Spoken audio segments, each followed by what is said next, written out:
This is LBC from Global, leading Britain's conversation with James O'Brien. It is 3 minutes after 10. You are listening to James O'Brien on LBC, where, all being well, we will be returning to the domestic political landscape today. Be careful what you wish for. Is wise words of caution, aren't they? Because it ain't pretty. The situation in America, in the United States of America, continues to shock.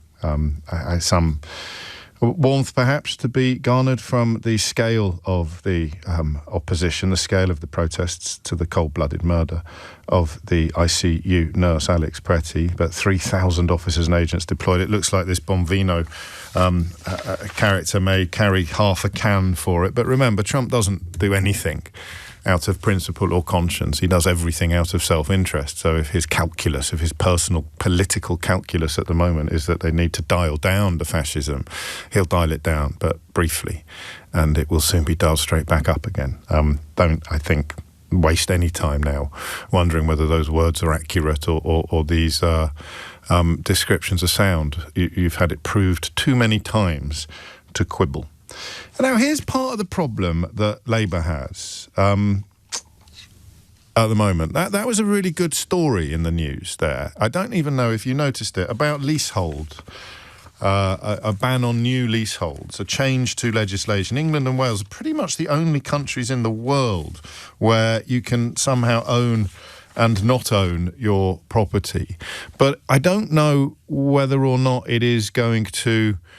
I mean, is it going to excite anybody? Is anybody going to, this morning, be galvanised by news regarding leasehold contracts? And that, if you were to commit yourself briefly to assembling a warm analysis of where the current government is, and I hope you won't think less of me for suggesting that that's quite a difficult thing to do at the moment. Not impossible, but quite a difficult thing to do at the moment. You would find yourself pointing to relatively dry detail and things that change people's lives, but which don't feel hefty.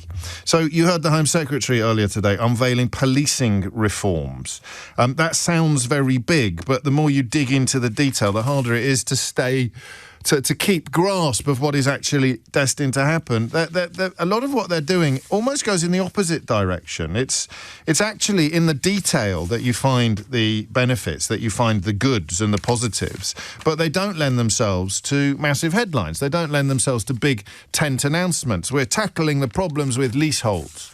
It's something that no one has ever marched to war under, a banner that nobody has ever marched to war under. And that, it seems to me, is part of the problem. The stuff that they do well doesn't really resonate, whether because of media problems or something that runs a little bit deeper, or communications problems coming out of Downing Street. And the stuff that they do badly just happens again and again and again. And that brings us back to the story of the week, which is Keir Starmer's decision to block Andy Burnham from returning to Westminster. Here is the rationale, the reason why they have done it. They expect to lose the by-election that will be called as a consequence of Andrew Wynne stepping down. They expect to lose it even if Andy Burnham runs.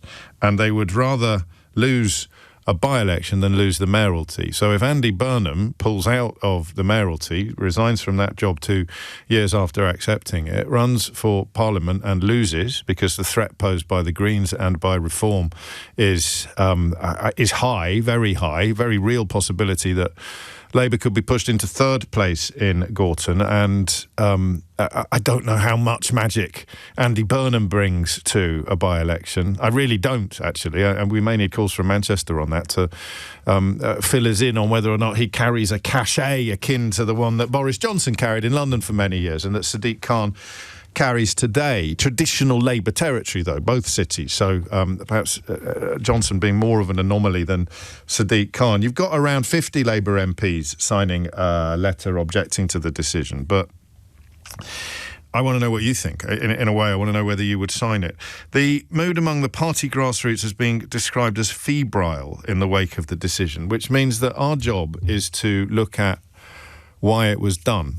And I don't know whether this is me being a little bit glass half full, or whether it is, as in looking for positives in obvious negatives, or whether it is actually the grown-up and important thing to do, which much of the media won't do because it doesn't lend itself to this addiction that we have to drama. We are all addicted to drama. Or we have been since 2016, probably. The political diet prior to 2016, even with austerity, was much more beige than the political. I quite like beige food, but I'm British after all. But it was a much more beige we didn't know it was, but you think of the big flare-ups and the gaps between them. You know, I mean, international foreign wars, obviously, but also, you know, things like the poll tax, the moments, or the toppling of Margaret Thatcher, two events that were actually linked, or Michael Heseltine's resignation from the cabinet. These moments of high drama merit several chapters in politics textbooks. The textbooks covering the last 10 years, these sort of dramas are barely going to merit a page because another one will be along tomorrow. And it is that addiction to drama that I think explains some of the coverage of moments like this. One Labour MP said of the block on Andy Burnham, I suspect most of the parliamentary party will back the decision. The problem will come when we lose the by-election. The MP predicted that Labour would finish third at best, with the Greens and Reform UK fighting it out to win. If they lose that, I would suggest that Starmer is in all sorts of trouble. So what I want to examine today is the simple question of what you think about what the Prime Minister did. There's no point arguing that it wasn't his individual decision. The NEC has moved with Keir Starmer, albeit that his deputy offered up the single and solitary vote in favour of letting Andy Burnham stand. The rationale is that losing a by-election is better than losing the mayoralty. So the calculation is, if we have an election for Mayor of Greater Manchester, we will lose it. And that is a much bigger surrender of power for the Labour Party than losing a by-election in a constituency that will barely make, well, it won't make a dent in the size of our majority. So think about all the moving parts here. That's moving part number one, is losing the mayoralty. And that being a much bigger deal. It's a much bigger job than being an MP. That's why Andy Burnham does it. So that is the risk. That is the belief that we will lose the mayoralty, and we don't want to run that risk, so we will run the risk of losing a by-election. That's the second moving part, because the odds are at the moment that they will lose that by-election. I think we learnt from Plaid Cymru down in Caerphilly that you can never say never in by-elections, but I don't know that you've got, with the possible exception of the Greens, I don't know that you've got the kind of wild card of a resurgent Plaid Cymru. So the second moving part is the by-election, which they also at the moment think they're probably going to lose. So they're choosing between a rock and a harder place. They're concluding that losing the mayoralty is a harder place than the rock. So they've gone for that. But if they then lose that by-election, which they think they're going to do, Keir Starmer's position becomes, well, fragile. And the calculation to risk losing the mayoralty will pale into the background, even if the calculation was correct. You know, the risk of losing the mayoralty of Manchester is now off the table. So nobody is going to respond to a loss in the by-election by saying, oh, well, at least we didn't lose the mayoralty, because that hasn't been crystallised. It hasn't become a real enough prospect for people to actually put it on the scales when assessing whether or not running the risk of and then losing a by-election was the correct thing to do. And then you've got the backbench rebellion, which is, as with all backbench rebellions, close to immeasurable. You can count the 50 signatures on the letters. You can count the 50 signatures on the letter objecting to the decision to block him from standing. But I mean, some people might have signed that after lunch. Some people might have signed it in a fit of pique. Some people might have signed it in blood, so passionate are their feelings. Some people might have signed it with a little bit of a meh, or they sign everything that causes trouble for the current leadership. So this is, compared to the conversations that we've had in the last week, this is quite dry territory. And I'm not going to lie to you, I'm glad. I think there is only so much chronicling of the decline of Western civilization that you can do as a human being. There are days when you don't look away, you certainly don't close your eyes, you don't start ignoring what is going on, but you remember that even as America falls, the rest of the world continues to turn, and the United Kingdom remains, for now at least, relatively insulated from the forces of fascism that are on the march in Minneapolis and elsewhere. Better to lose Gorton than to lose the mayoralty, but as David has already suggested, better to lose the mayoralty than to lose number 10, and that's your third or fourth moving part. So, what do you think? I mean, are you in the mood for how much trouble is Keir Starmer in? Because I think the writing's on the wall now for him. I don't see how people can be expected to march into battle behind him anytime soon in a general election. I could be wrong, but I just find myself quite sadly, to be honest with you, because, as I say about beige food and dullness, the very easily and quickly forgotten madness of the last 14 years should be set in relief but the problem was you wanted calm competence, didn't you? And you don't feel that you're getting it. You might be getting calmness, but you don't feel that you're getting competence.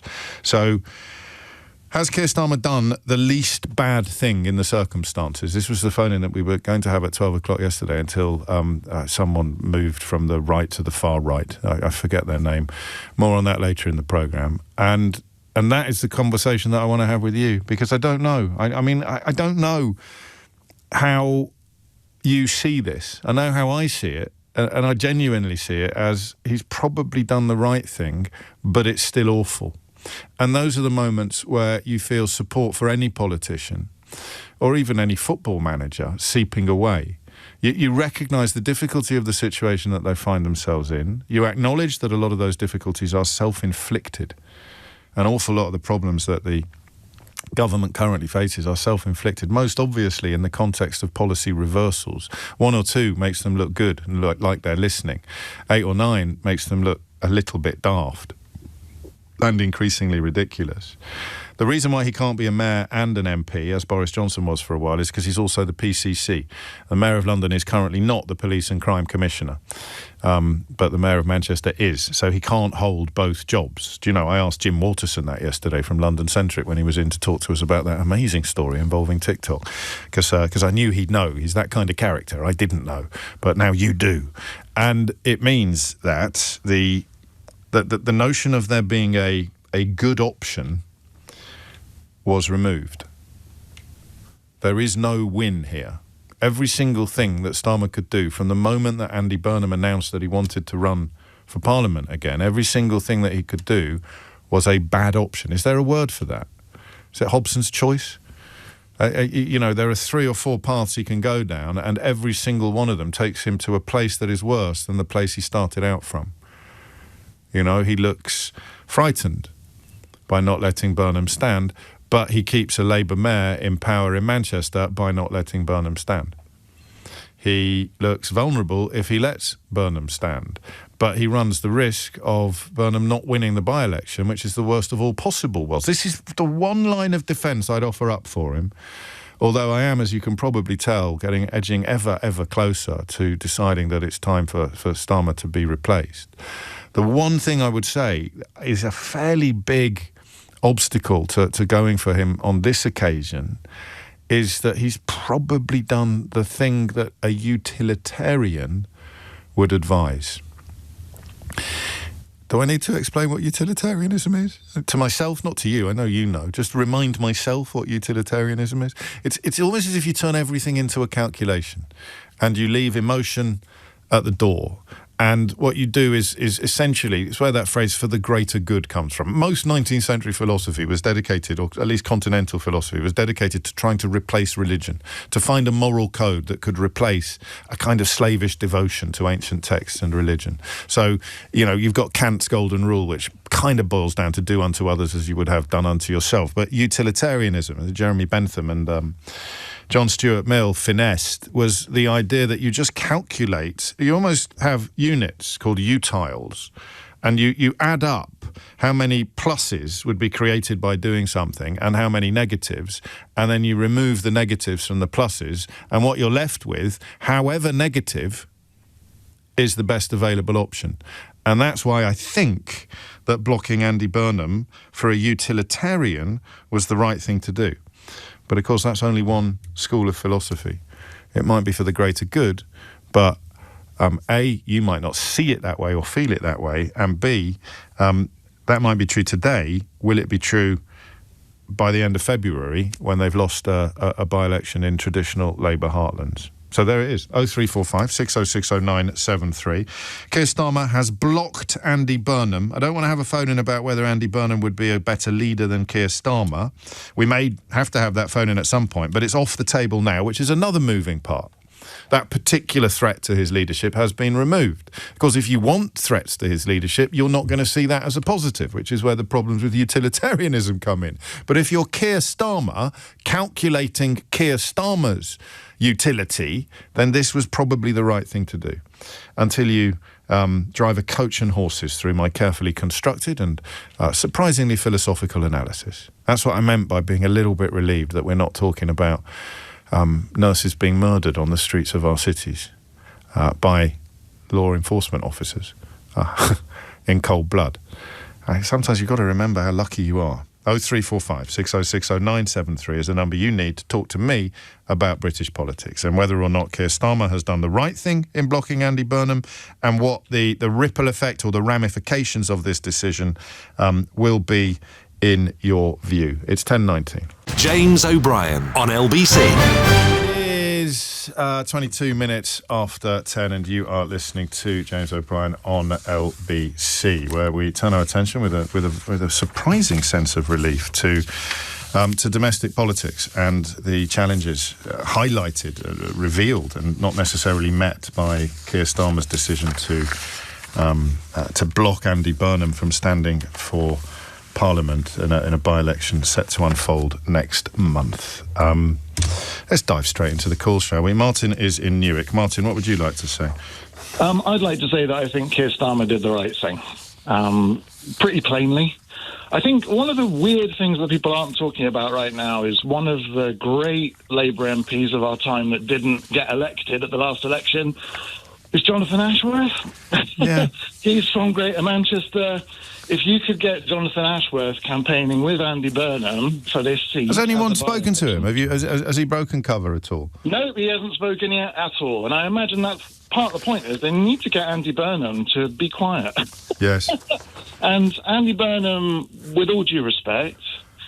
not a great minister when he was in government. I'm going to lose this battle, aren't I? I lost it with the first call yesterday. I said, I don't want to phone in about whether Andy Burnham should replace Keir Starmer. I want to phone in about... You are. You kind of... Well, anyway, I'm interrupting you before you finish. When he was in Parliament, yes. You go back to the last time he was in Parliament, and he had 3 briefs in about 3 years. He didn't stick to a job. And although he likes to complain and is a critic... he can do that as mayor. That's perfectly fine. Sadiq Khan is a brilliant critic. He is, actually. Of Keir Starmer. That's very true. The point of having these mayors is so that they have more autonomy to make arguments, a bit like the devolution argument was in the first place, to have people throwing good ideas at the government. And what happened last year around the time of the Labour Party conference, Andy Burnham made a series of moves that got costed out, and people concluded they were daft. There's a funny thing. I was looking at a graph this morning about the relationship between voting patterns and education in the United States, and I got a little bit excited about it. And then the brilliant Professor Jonathan Portes at King's College responded to my post, pointing out that it was probably not quite as sweeping as I thought. But I've got that in the back of my mind when I almost make it sound like a criticism when I say to you that you're very informed. Does that translate on the ground? I mean, the feelings probably are going to be more important than the utilitarian calculations. Keir Starmer is at the bottom of a very deep hole, and some days it looks like he's still digging. Andy Burnham, if not a clean skin, is close to being a clean skin, which is what Boris Johnson discovered a run as mayor can do. You can wash off a lot of legacy and a lot of history and, of course, a lot of association with previous leaderships and previous party administrations. And people who just want a change will think that not letting Andy Burnham at least potentially pose one is a big mistake and quite weak. Well, I would say in response to that, Keir Starmer, when he ran for the general election with the Labour Party, did so hoping for a 10-year plan of national renewal. That was what he kept on saying. And people elected the Labour government on those terms. Now, he's had not quite 2 years of the 5-year parliament. And one of the big points that the whole cabinet was saying, as they were the shadow cabinet, is people need to see politicians delivering on promises. Now, we are an impatient culture at the moment. The internet has made us crazy. But if by the time of the next election, Keir Starmer has managed to deliver on his key manifesto pledges and can say, look, we made some mistakes along the way, but we did what we promised we would do. And then start this list of things, which I realised after reaching for the new legislation on leaseholds, I kind of talk about every day without realising it, in that a lot of the Labour wins are good stories but not topics. So it's all very well me moaning about everybody being addicted to drama and this one doesn't have headline written all over it. But actually, how many times do I say to you, that's a really important story, but it's not a phone-in topic, or at least I haven't got the skills to turn it into a phone-in topic. And the news regarding leaseholds, I think, fits very much into that category. If that list becomes longer, it becomes a headline.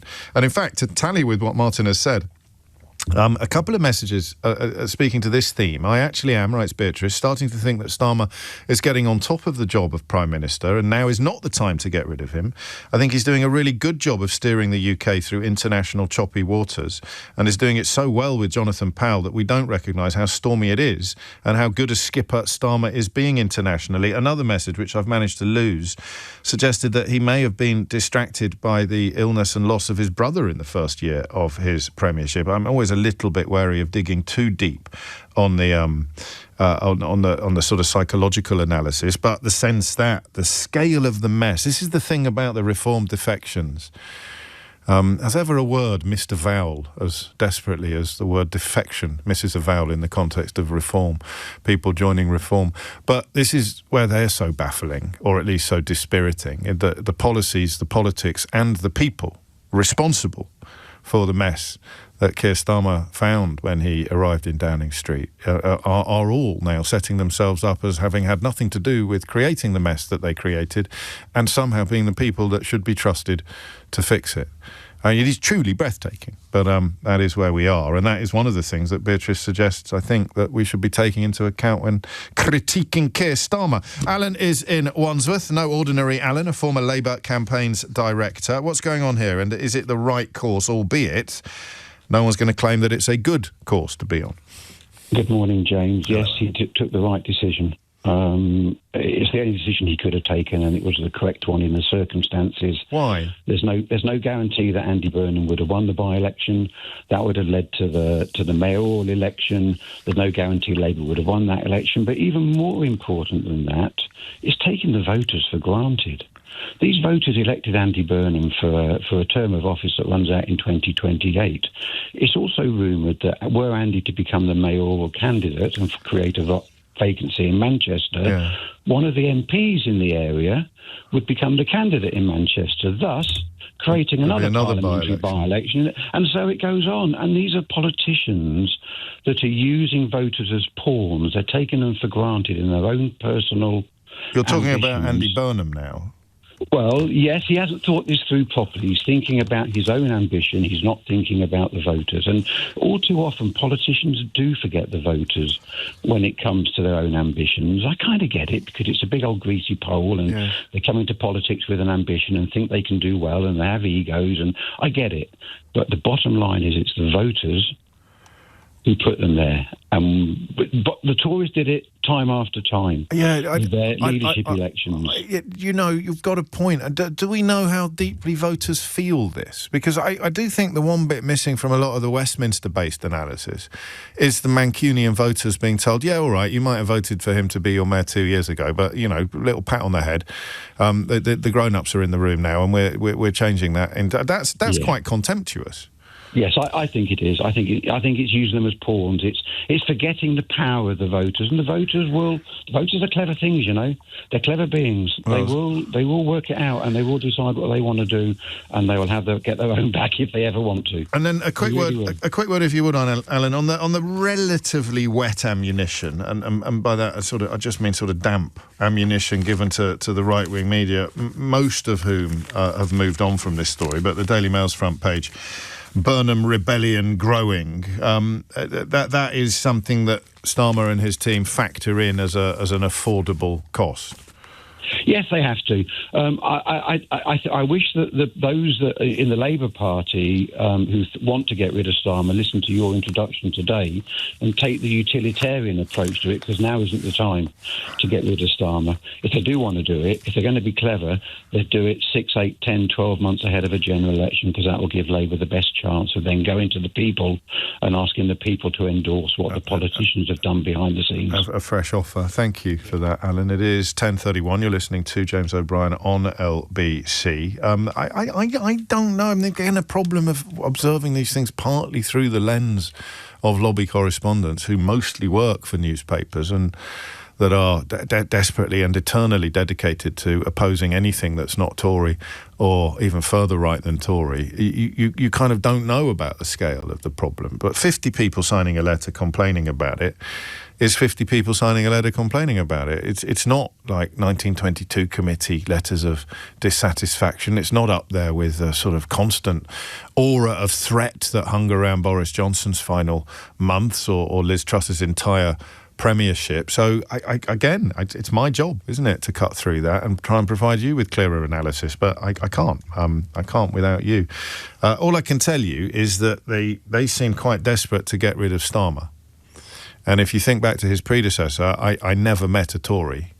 I never met a Tory who wanted Jeremy Corbyn to be replaced as leader of the Labour Party, even after he did much better than was expected in that election called by Theresa May, because Labour somehow, despite being led by a leaver, became the last repository for hopes that Brexit might be reversed. I never met a Tory that wanted Jeremy Corbyn to be replaced.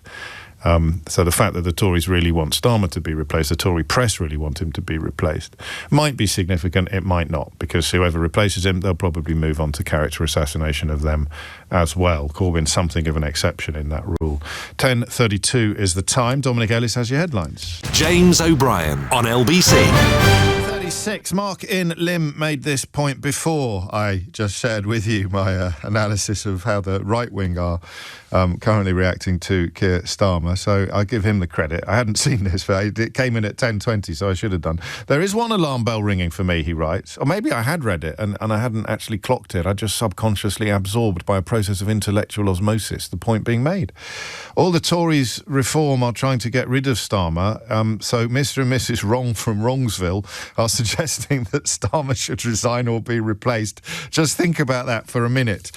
Yeah, I mean, you're right, but one of my favourite commentators from the left, Polly Toynbee, is also suggesting that Keir Starmer's days are numbered, Mark. And I don't think, well, you could describe her as Mrs. Wrong from Wrongsville if you want, but you certainly can't describe her as Tory or reform adjacent. 10:37 is the time. And while we're reading out messages that I should have read out earlier, this from Stu. I'm a big fan. That's a good way to start a message. I'm a big fan, but that works, like I love you, but. So that's, if you want to get something negative read out, just preface it with the words I love you, but, or I'm a big fan, but. Only James could say, let's jump right into the calls after doing a 20-minute monologue. Well, you say that, Stu. I think I could make a case for arguing that was quite an early point at which to get into the calls, so my original suggestion stands. Carl is in Liverpool, which is, of course, Andy Burnham's home turf, but no longer politically. Carl, what would you like to say? I think this is the only possible outcome that we could have seen, James. Yeah. I think Starmer is thinking not only for his own kind of political survival, but more importantly for the stability of the government. And I think if Burnham had got in, it would have just opened the floodgates not only for loads of speculation and another election campaign around the mayoralty, but then also for every single twist and turn, every ups and all the downs and the pitfalls that Starmer would be seeing for the rest of his term. There would be that sniping, there would be the media speculation of is Burnham going to go and try and unseat him? And I think there would be a temptation. Well, I think Burnham, by actually the way that he's applied to do this as well, he's sought permission from the NEC instead of going to Starmer first. I think Burnham's laid his cards out there and made it clear that if he does go in, he is going in to basically try and unseat Starmer. And that's probably a little bit of what's the word I want? Not petulance. What's the word for being a little bit previous? Oh, previous will do. It's probably a little bit previous of Andy Burnham to have become so entirely associated with the leadership challenge. I think so, but then, I think you see that in his response as well, whether he gave out about, the response that the NEC had made not to block him. But I think the other thing to say is there needs to come a point, but I don't think it's now, when Starmer thinks what is best for the country. Now, presuming he thinks Labour is best for the country, yes, he needs to look at who is best for Labour, and the polling are saying it isn't him and it is Burnham. So, are you getting to some sort of thing where they make a deal or whatever? But I think to bring in Burnham at this stage would have just been too problematic for the rest of Keir Starmer's term. And that's presuming he wins. Because, of course, if he loses the by-election... Exactly. That's the other thing. You mentioned that at the top, didn't you? The internal polling is saying that they might not even win it, which is another good reason for Starmer not to have allowed them to go through with it. I've tried to write down the various permutations that could happen, but it's probably going to be as successful yesterday as my attempt to describe the difference between a rock and a hard place and ending up having to introduce a cliff face and a brick wall because there were so many different paths that things could go down. But you've got lose-lose, which is Burnham runs for Parliament and frees up the mayoralty, and they lose both of the resulting elections. You've got lose keep, which is now on the table, which is that they lose the by-election, but Burnham doesn't fight it, so they keep the mayoralty. And then you've got win keep, which is Burnham doesn't run. Whoever does run, Jonathan Ashworth or an other, they somehow win a by-election against all the odds, and of course they hang on to the mayoralty. Or you've got win-win, which would involve Burnham winning, and then another candidate running for mayor and winning as well. And I think most people would probably put that fourth option in fourth place in terms of likelihood. Mm-hmm. Yeah, I think... And like I say, I think the problem with that is as well, there's so much risk in it, but then there's the noise around it, and you're going to have all of the media kind of, unpicking the different results of it. I just think it's too messy, and it's the expense of it as well. I don't know that gets taken into many individual voters' calculus, but I'll tell you what you've done, Carl, and all the callers today have done. It answered the question I was asking earlier. It's a little bit stupid of me, really, not to realise. How do you cut through the fact that almost all of the coverage, certainly the print coverage in this country, has to be viewed through the lens of a hideously biased media ownership? The owner of the Daily Mail, the owner of the Times, the owner of the Sun. In fact, they're all edited now by former protégés or apprentices to Paul Dacre, the maddest man in Madsville. Currently a little bit preoccupied, of course, at the High Court. But the nature of print media in this country is so utterly bent that you can sit here wondering how you cut through it when the answer's staring us in the face. You just set the facts out correctly and open up your phone lines. So far, quite good listening for Keir Starmer. Albeit that there aren't exactly any cheerleaders on the line. In terms of pragmatism and utilitarianism, he kind of had to do this. And although I'm not part of this, there is a sort of sense in my inbox of people who still think he can turn the oil tanker around. Adam is in Haverhill. What would you like to say, Adam? Hi, James. Hello. I agree with your previous callers. I think Keir Starmer made exactly the right decision. The whole thing was a kind of lose-lose, really, for Starmer, but I think was option one. That's option one. He took the win that was there, and I think it was absolutely the right decision to make. Simply because of all the calculations that we've been running through. Of all the options that could happen, but when you combine likelihood and desirability, there's a trade-off, isn't there, between likelihood and desirability. You don't put all your money on what you want to happen.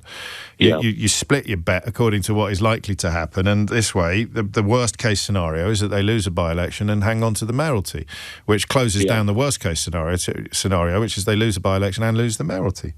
Absolutely. What about the cowardice angle? I'm going to quote Polly Toynbee, who I am a big fan of. She's one of my favourite writers and indeed one of my favourite thinkers, declaring war on Andy Burnham, anoints him as a northern martyr and hero, and casts Keir Starmer as a coward. I don't agree with that analysis. No, I don't think I do anymore. I did at 10 o'clock. This is what happens. This is what happens when you listen to other people. No wonder so few people do it. Exactly. We should never listen to anyone. You should never listen to anybody. Pick your opinions and stick to them. And if you don't like them, I've got others. Because of the way that we've broken it down, and also because of the character that Starmer seems to be, cowardice probably wouldn't come into the calculations. No, I think Starmer is completely pragmatic. My concerns are that the advice he gets from his current chief of staff is taking him down routes that maybe the government should not be going down. But as to Starmer himself, I've heard him described as a non-idealist in the sense that, he's someone that will look at a problem and try to solve it, rather than coming to it with any ideological baggage. And, that's something I completely subscribe to. But, I think sometimes people do bang on about Labour comms. And I do think it's not really worked so far, and they just need to find, an answer to that particularly sort of knotty equation. So that they can actually communicate properly, or not properly, but more effectively with the people of the country. So that they do try, but to a certain extent. But the problem is that overwhelmingly the media are acting as the official opposition, as Tom Baldwin put it. Yeah, but they always will. It doesn't matter who's in charge of Labour. Tony Blair somehow managed to walk that tightrope but he ended up godfather to one of Rupert Murdoch's children. So there are some. Did he really? Yes, he really did. I'm beginning to think you haven't read my last book, Adam. But there are some paths that you wouldn't necessarily want any politician to go down, let alone an ostensibly left-wing one. It is 10:45. You are listening to James O'Brien on LBC. A quick one from Tom, actually, because this is quite thoughtful as well. Manchester resident for over 20 years, married to a Mancunian, kids are Mancunian. Doesn't that make you a Mancunian, Tom? We don't want to go all Suella Braverman, who of course doesn't think she or her kids can be English, despite being English. Only Sir Keir is actually thinking about Manchester. Manchester has been left out of this conversation. Andy Burnham does now need to go, but in a managed transition for an equally experienced and competent Labour candidate. For example, Rayner or Reynolds, I think you mean Starmer at that point, Nandi, Powell, etc. Manchester cannot be left in the lurch just because we're economically successful and a few MPs want a leadership change in London. Manchester has been left out of the conversation. That is the point I was trying to make earlier when I said I think we're under pricing because a lot of coverage is coming out of Westminster. What you'd feel like as a Labour voter in Manchester who got the mayor you wanted, who described it as the dream job, the job of his life, the only job he'd ever wanted. 10:46 is the time. James O'Brien on LBC. It is 10 minutes to 11 and you are listening to James O'Brien on LBC. You'll be aware already, certainly if you've had your radio on, that today is Holocaust Memorial Day. You may not be aware that there is a theme to this year's commemoration, which you can also see as a call to action. It's called Bridging Generations, and it recognises the challenge of keeping remembrance alive after survivors have passed on, children, grandchildren, and of course all of us. So I do want you to, if you've got something to do, come back at 11:45 when I'll be joined by one of the authors of a book that recounts a truly extraordinary story. The only known story of Holocaust survivors walking away from a gas chamber. I don't want to tell you much more about it because it has such sort of narrative impact. I want you to hear it fresh, as it were, from one of the author's mouths, but I will tell you that 800 boys aged 13 to 17 years were taken out of Block 11 at Auschwitz on an October day in 1944. And the story of how 51 of them survived has been told in a brand new book, actually, published just last Thursday, called Miracle. And we will meet with Naftali Schiff, one of the authors of this book, in about an hour's time. So I just want to give you a quick heads up for that. We'll also be commemorating Holocaust Memorial Day on LBC throughout all of our programming today. 10:51 is the time. Back to the question of Keir Starmer and Andy Burnham, the good people of Manchester, the mayoralty, the by-election, stability, utilitarianism and the future. Just off the top of my head. Joe's in Colchester. Joe, what would you like to say? Hi, James. How are you? All right? Very well, mate. What's on your mind? Good. I just want to say I think that Starmer's made the worst decision he could make. It is very much a catch-22 situation for him. There's no good outcome from Burnham applying, but to block him was the wrong decision in the interests of both democracy, the Labour Party, and his own interests. Go on, tell me more. Okay, so first of all, democracy. Let's start with democracy, because he just got elected as mayor of Manchester, and the people that voted for him will be told, sorry, doesn't matter what you voted for 2 years ago, you're going to have to choose another one now. So, I mean, there's an argument both against and in favour of democracy being undermined. So no voters yet. Local constituents. Yeah, but it's up to the local constituent to decide on its candidate. So if the local constituency decide they want Andy Burnham as the candidate, there will be another mayoral election, which will give people the chance to demonstrate their... Again, the Labour Party constitution... Demonstrate their vote. The Labour Party constitution states that they need to be approved by the NEC. It's not like they've invented a rule to keep Burnham out. No, and that was, of course, that was a vote. I don't believe in that constitution, and so did Starmer said a few years ago he didn't believe that the NEC should be blocking candidates and that they should be decided by the local party, by the local constitution. And that hurts him now. So that's who should decide the candidate. Okay, I quite like this. I'm struck that this is the political equivalent of football, because you're in Essex. With a passionate support for a Mancunian mayor. Yeah. You got it. Thank God for that. I thought you hadn't got the joke. And you're a big Burnham fan, I think. I think, yes, I am. Okay. 100%. Yeah, I think Andy Burnham would make a great Prime Minister. My hope that when Keir Starmer came in is that this would happen. I supported Starmer at the beginning until he rolled back on everything that he promised the members. And on the run-up to the election about a year before, you could see that he was not the candidate that was going to bring about change in this country. But, that aside, I think for Starmer's own interests and for the interests of the Labour Party, he's made an absolute blunder of a decision. If he was to let Burnham run... it's been noted that Burnham might not win. So let's have a look at that situation. If Burnham didn't win, his problems are over. There's no leadership contest coming. Burnham's finished. Okay? Yeah, but it's a disaster for the Labour Party, though. It's an appalling party. I mean, I'm glad you've rung in, because I think it's important that these points get aired, and some of them might actually undo some of the points that have been aired previously. But that would be a disaster. They arguably could have then neither the mayoralty nor the constituency. And Keir Starmer's job is to manage the Labour Party as well as to run the government. And that no manager on the planet would claim that losing the league and the cup was actually the right thing to have deliberately put yourself in a position to do. No, but who would take the flak if that was to happen? Starmer.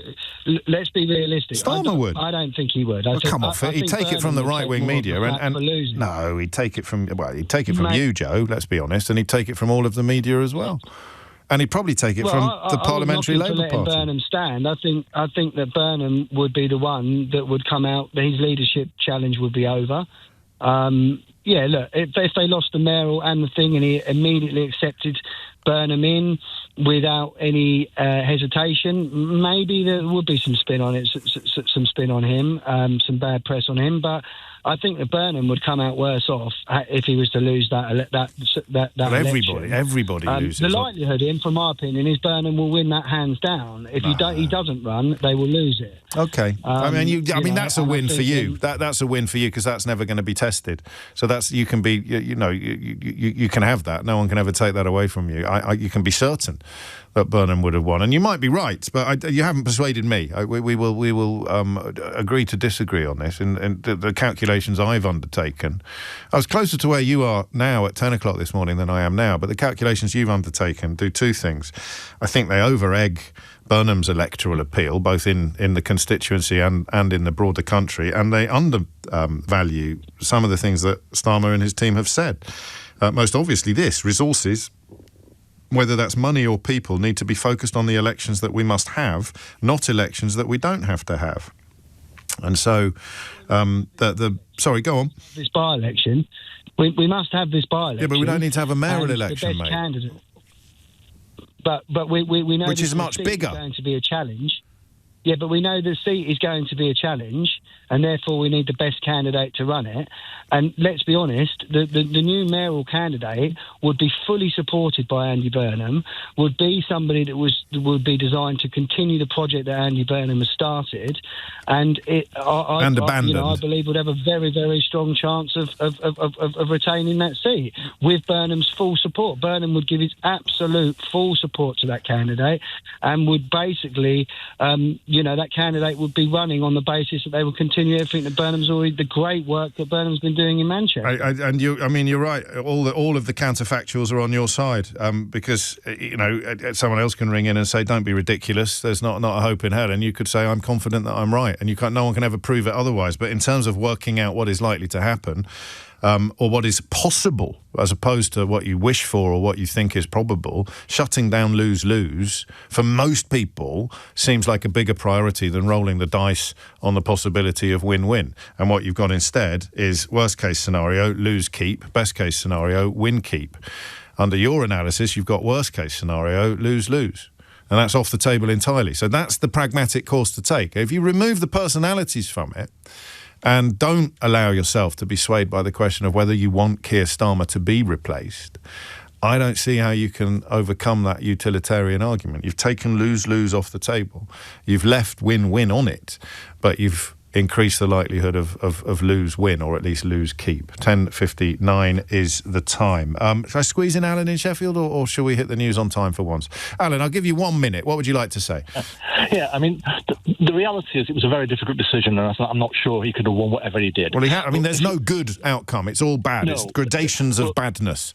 But the reality is, I canvass on the ground in Sheffield quite a lot. Right. And Labour are very, very unpopular at the moment. And what would have happened, and if you look at the latest opinion polls for the Greater Manchester, Labour are down by 12 points in the morality.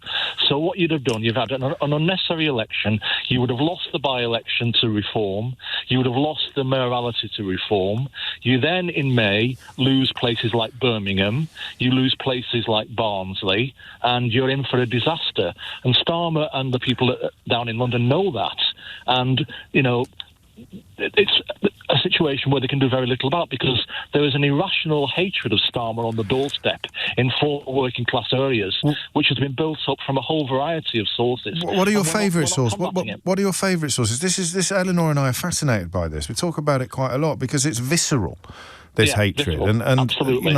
I can understand a visceral hatred of a politician whose law enforcement officers are shooting civilians in the face. I can understand a visceral hatred of a politician who lies through his teeth about leaving the European Union or being anti-Semitic in his school days, or whatever that behaviour is. I can understand a visceral reaction to that.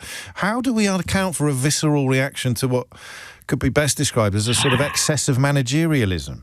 Well, I taught politics for 30 years at a university, and I can't explain it because people, he's not the worst He's not the worst prime minister we've ever had. He's not the best, but the hatred comes from a place, which people like Reform are now. It must be online. Online sort of demonisation. Yeah. We had that conversation yesterday about the racist accounts that are just utterly fraudulent. Keir Starmer's been on the receiving end of similar, but it doesn't necessarily. It also casts our fellow citizens in an appalling light, doesn't it? That they'd be so susceptible to that. But you can say he's let us down. I've been quite unimpressed, but a visceral hatred of him as an individual is just weird. Thank you. Alan. So a broad consensus, although not unanimous, that he had little choice but to follow the course that he has followed. I mean, there's quite a lot to talk about today, or none of which takes us back happily to US politics, although if anything happens there, I'll bring it to your attention immediately. Up next, I think I'm drawn to my all-time favourite subject. Do you know what that is? James O'Brien on LBC. We did it again, didn't we? Of course there's a topic there. I don't know why we've never done it, have we? Can anyone... you've got a better memory than I have these days. Have we ever done a deep dive into the visceral hatred of Keir Starmer? A couple of you pointing out that Sadiq Khan can suffer from similar expressions of hatred, but with Sadiq, an awful lot of it at least has its roots in racism. What would the same be for Keir Starmer? We'll definitely get that up and running, possibly even before the end of this week. But it's not so.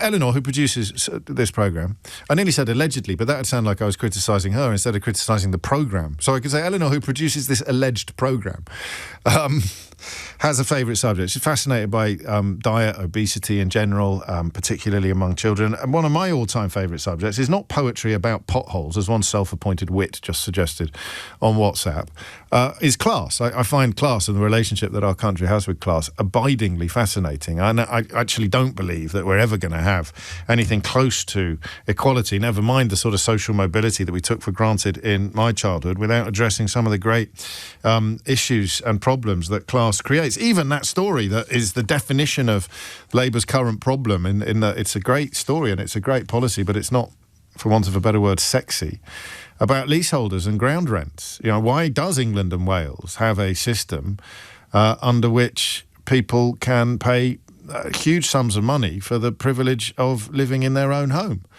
And the answer is feudalism. The answer is that it actually goes back to medieval times. And that is a direct consequence of having serfdom and a hierarchy of humanity that had people at the top with everything and people at the bottom with absolutely nothing. And if the people near the bottom had something, then the people at the top wanted a piece of the action, wanted a slice. Most of the leaseholds I come across, and I look in estate agent windows in central London, are owned by members of the aristocracy or the royal family. I don't know yet how that will be affected by Labour's new policies. But Graham points out that I'm not being entirely honest with you when I suggest that class is my favourite subject, because my favourite subject is obviously myself. You raise a valid point, Graham, actually, but not one that I'm going to explore any further today, because these are the headlines that break my heart. A quarter of GPs are seeing obese children aged 4 or younger. Almost a quarter of GPs are seeing children aged 4 or younger who are obese. About half of GPs have seen boys and girls up to the age of 7 who have obesity. A handful are younger than a year old. And doctors find it very difficult to talk to children or their parents about the condition. I think this is an absolutely fascinating subject, because there is a generational shift that I thought was an unalloyed positive in the context of what we have recently come to call fat shaming. So I'm 54 years old, would you believe? Last week. I know, I don't look it. It's all the tinted moisturiser, probably. I look at my school days and I remember, for good or for ill, but this was far from extraordinary or unique, I remember the lads, because I was mostly at all boys schools. From the age of 7, I was at all boys schools. I look at the lads who were probably obese, although I don't think it was a word that we used much at the time. If I'd been overweight, it probably would have been my nickname, actually, because of my initials, because of the OB at the beginning of my name. But I can remember them. I've told you this before. So I would say that the lads in my class and the class above, and probably the year below as well, out of, say, 20 kids, there would be 1 or 2 that were notably large, and their nicknames would reflect their largeness. And I would once have argued affectionately, but of course I'd have to ask them that, wouldn't I? What I say is that when we used those nicknames, one of which, actually 3 of which I can remember, were bestowed by a maths teacher, by the same maths teacher. who also doubled up as a PE teacher, and it was at PE that their obesity would be pointed out and reflected in the, quotes, funny stroke clever, end quotes, nicknames that the maths teacher came up with for them. I can remember the nicknames to this day, and I can remember the actual names of the lads concerned. And we didn't think anything of it. We certainly didn't think it was cruel or unkind. But we didn't acknowledge or really think about any health implications either. Now you come to today when, if I were to comment on your weight in any way, shape or form, or your child's weight, you would think that I had taken leave of my senses. Possibly you can still compliment people on being slim. We still live in a tyranny of slimness in our country, in our society. But if I were to say to you, God, you've put on a bit of weight, or you can tell people they've lost weight, can't you? Can't you? You can tell, because, I mean, it's happened a lot with the jabs and the Ozempic lately. You can say to people, gosh, you've lost weight, you look well. But you can't, in the context of children, you can't fat shame, which is absolutely as it should be.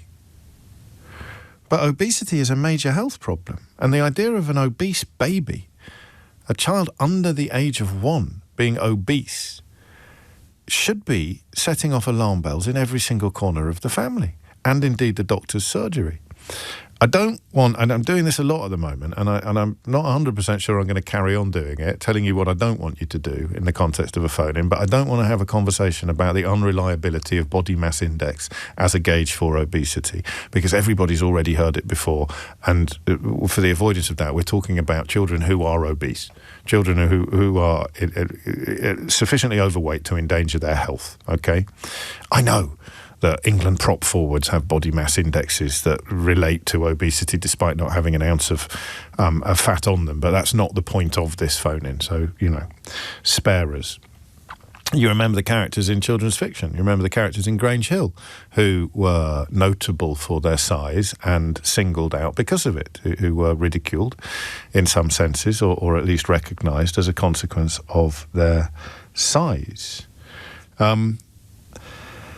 So I understand, I think, why doctors have got such a problem on their hands. That was the bit of the story that grabbed my attention. I mean, the headline is immediately arresting, but the idea that doctors find it difficult to talk to children or their parents about the condition. And I don't know what the question is here, apart from how do you talk to children or their parents about obese children?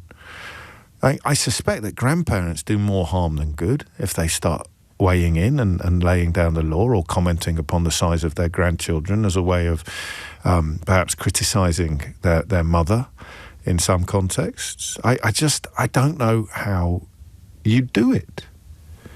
But you have to do it. So you go around to grandma's and she's got a big bucket of sweets on the sitting room table, and simultaneously she's tutting and whoring with H-A-W-I-N-G at mum as a way of sort of having a swing at her daughter-in-law for fattening up the children. Boys probably get a much easier ride than girls, do they, still, in our society? So an obese boy is probably going to be complimented for the healthiness of his appetite, whereas an obese little girl is going to be fat-shamed. I don't know. As I say, I was only at school with boys from the age of about 7 onwards. And as Alyssa points out, you shouldn't say that you look well to somebody who has lost weight, because you're implying that they looked awful when they were bigger. And it could also have been unintentional weight loss as an illness. So you're probably better off not commenting on anybody else's weight ever. In which case, how do you deal with obesity? Oh, that is actually a brilliant question. So I quite like the idea of living in a world where nobody ever comments on anybody else's weight. And I speak as someone who went through a shameful period in presenting this programme where I routinely and very enthusiastically ridiculed obese people. I don't know why it's such a popular trope for lazy, performative media figures, which I was, to attack people who are obese and to just roll out that ludicrous claim that all you have to do is eat less and exercise more, as if it were easy. Somebody said to me in the middle of that period of my life, imagine that you encountered somebody with bulimia or anorexia and you shouted down your radio microphone that they should just eat more and exercise less. How big an idiot would you be? How vicious and cruel and unpleasant would you be? Answer, very. So why on earth was it okay for years to just shout eat less and exercise more at people who were obese? Not all of whom would have an eating disorder in medical context, but the crassness of it is as huge as the popularity of it. Still, although happily not quite as popular as much as it used to be, because at least we've stopped. But given that we want to live in a world where none of us ever comment on anybody's weight ever, especially children, Alyssa's point notwithstanding, if you went on a massive diet and lost loads of weight, you'd probably want your mates to point it out, wouldn't you? How do you do that? Should we do that as well? So we're all now seeing the benefits, or at least the effects, of fat jabs. We're all seeing friends and colleagues who have lost decent and significant amounts of weight. My gut reaction is to compliment them. If you've gone on a course of medication to lose weight, then obviously you wanted to lose weight. And if it has succeeded, you have been successful. Therefore, my gut reaction would be to compliment you. That's okay, right? There's so much wiggle room here.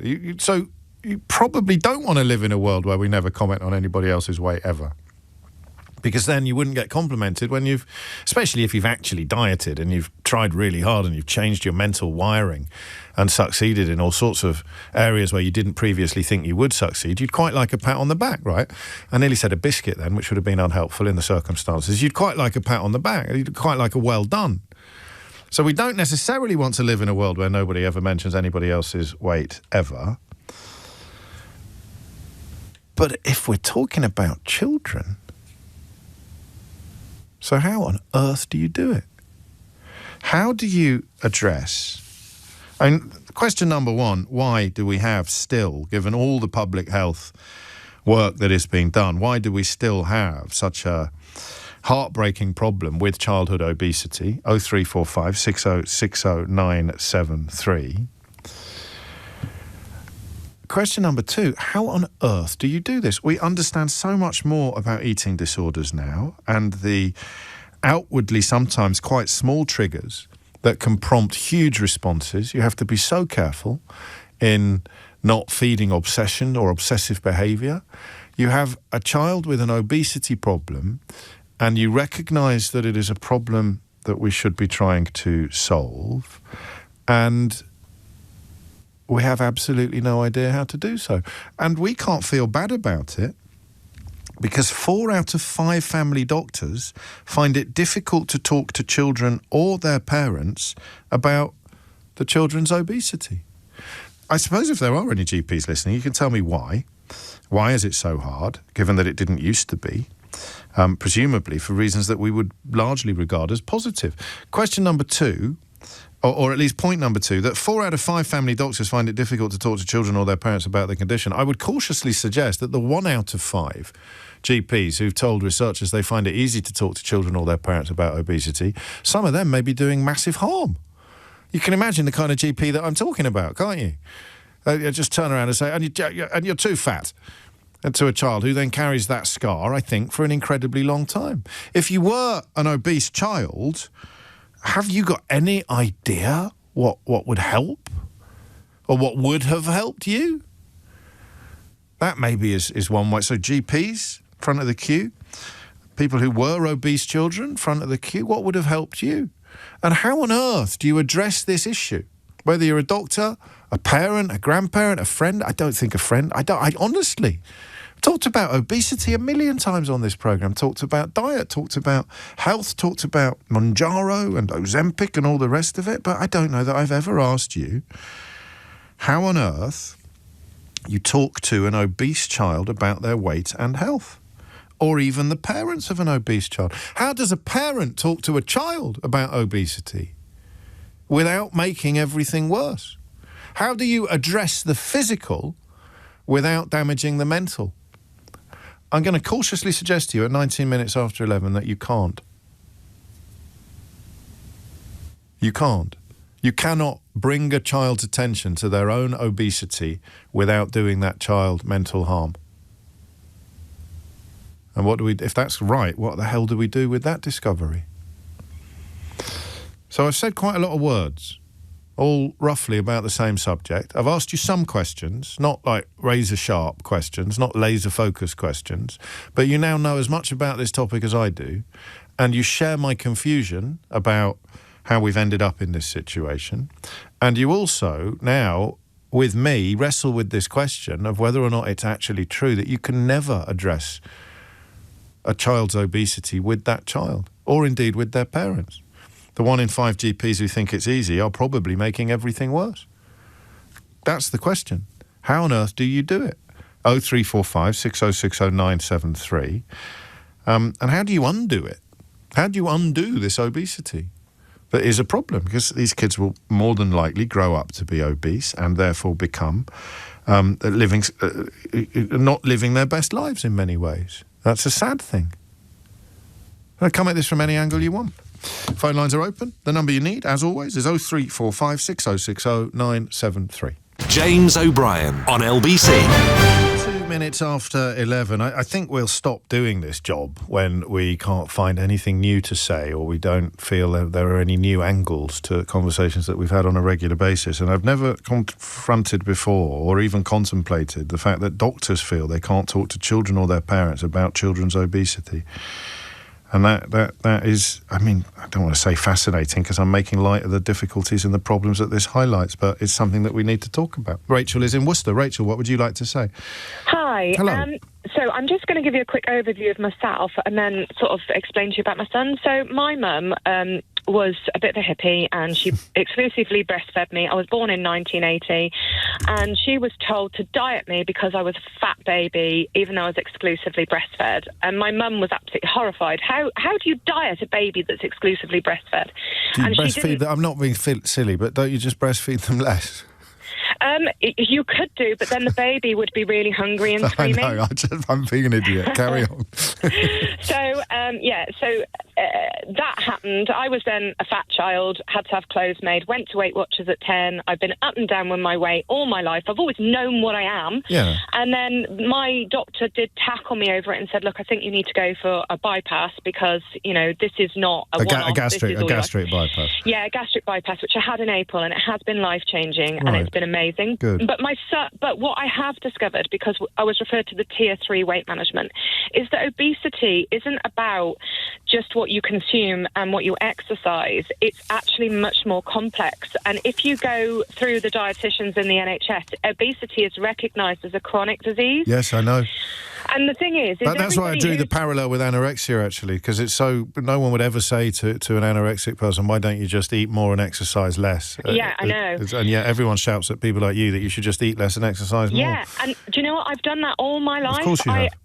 All my life. And I know what I am. And my grandmother also suffered with weight. And my son, who's 12 now, suffers with his weight. And he says to me, I just wish I was like my friend's mummy. I eat half of what they do, and I'm big.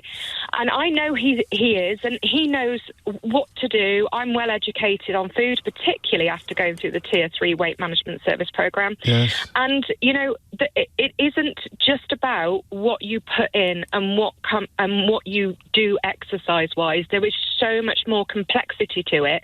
And it's not even that you're necessarily overeating that's made you overweight. It can be gut bacteria. They told me that it's massively under-researched, the cause of obesity, because everybody's just thought it's this simple how many calories you eat. Yeah, of course. And how many calories. Well, every family knows this, because every family will be feeding their children the same things and watching very different bodies emerge. We need to have a big overhaul and research into obesity on the causes of it, and also explain to parents, we don't mean it's your fault. What we mean is we just want to check you're well educated. Well, how do you do it with your boy? How do you have that? Because you told me what he said. You didn't tell me what you said in response. To which bit? When he's unhappy about his own size. I said to him, I am so sorry, my darling. I said, I am exactly the same. I said, you've seen me. I've been a size 24 and now I'm a size 14. He knows that I've suffered because I'm open about it. Yeah. And I say to him, it is just really hard. I said to him, obviously, being a man, men often find it slightly easier to shift weight because they've got heavier muscle mass, so their output of calories is generally more than women. So I'm hoping that perhaps when he grows tall, I mean, he's 12, he hasn't quite hit puberty yet, sure. but it will help. My uncle was the same, actually, and he did shoot up and did slim down, so I'm kind of waiting for that. Otherwise, I'm going to be saying to him, don't wait until you're in your 40s to have a bypass. Try and get it earlier, because it is life-changing. But having bariatric surgery is robbing Peter to pay Paul. So you do, I will be in a state of malnutrition now for life, and I will have to have B12 injections every 3 months for life. I have to have Cal CD. I have to have iron pills. I have to take loads of other vitamins and things. So I'm not, walking around health-free, and I also wouldn't recommend going and having any of this type of surgery privately, because the NHS, some will take you on, but there's so much after work. I wouldn't recommend it. But ultimately, it's about the way that a person is approached. To answer your question, how do you tackle it? And my doctor, my husband, said he was such a brave man and still laughs about it now. Well, what did he do? We can't really give advice on medical approach. No, I'm just, hang on, I need to say this. We can't, I mean, neither of us should really be giving advice on medical matters, because neither of us are qualified. You need to obviously speak to your doctor, speak to the NHS, and follow whatever advice you're given. What did your doctor do that your husband thought was brave? He said to me, you are overweight, which you haven't always been. And he said, is there something going on? And I said, actually, I've always suffered with my weight. I've just always tried to diet, but I've realised now, I was 37 at the time when I decided to jack in dieting, and I said, it messes with my mental health, because you lose all that weight. It's really hard work, and then it always goes back on. I said, I can't do that to me or my body anymore. I need to accept what I am. And I said, I have accepted it, and I'm actually happy with my size. And he said to me, but you will die young if you don't do it. Now, so this would he be able to do the same thing if he was talking about a child, do you think? You say to, because he sounds like one of the 1 in 5 GPs that doesn't really struggle with delivering these messages. But he had such a good bedside manner. He was so kind and lucky, so nice, and he was happy to listen. And I said to him, I don't really want to go for a bypass. And he said to me, no. He goes, go to the meetings. Yeah, I mean, just see what it's like. He said, just see what it's like. And again, I think obviously the conversation that we're having today would fall short of bariatric surgery for most of the people that we're thinking about, and certainly in the context of how you deal with, and I'm delighted that things have worked out so well for you, Rachel, but in the context of how you deal with obese children, I mean, certainly as you've suggested in the context of your son, it might be something that is further down the road when they grow up, but in the question of how you help now, I don't think bariatrics, I don't think you're suggesting it, but I certainly don't think anybody would suggest that bariatric surgery would be a solution to childhood obesity. So what is the solution, not even to the obesity, but to having the conversation? Why, and this is something that we can all have a think about, not just people with personal experience of the issues. Why would a doctor have a problem telling the parents that the child is obese? It puts me in mind of the generational shift in how parents respond to teachers telling them that their child has been naughty. It's a great cartoon. I've mentioned it to you a few times. I can never fully remember it, and every time I mention it, you send me it. Send it to me. There's a great cartoon about what happened in the 1970s at a parents' night when the teacher says, and little Keith is being very naughty. And what would happen now? So in the 70s, the kid would get into trouble. In the noughties, the argument is that the teacher would get into trouble. So the mum and dad sit down on parents' evening, and the teacher says, I'm afraid we've got some terrible problems with Keith's behaviour. And it's like, well, wait till I get you home, Keith. We're going to sort. And now you'd sit down, and the teacher would have had some terrible problems with Keith's behaviour. And how dare you criticise Keith? That possibly is the doctor's equivalent, in that once no one would have thought twice about saying, your child is obese, we're going to have to do something about it. Why would doctors now be troubled or find it difficult to tell a parent that their child is obese? I want you to answer that question. There's a couple of phone lines free, and there's the one that Rachel's vacating now as well, so you know the number. Dominic Ellis has the headlines. James O'Brien on LBC.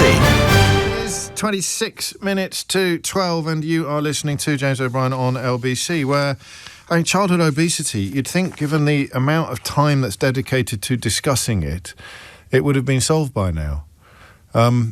Because it feels more solvable than some of the things that we spend an awful lot of time discussing.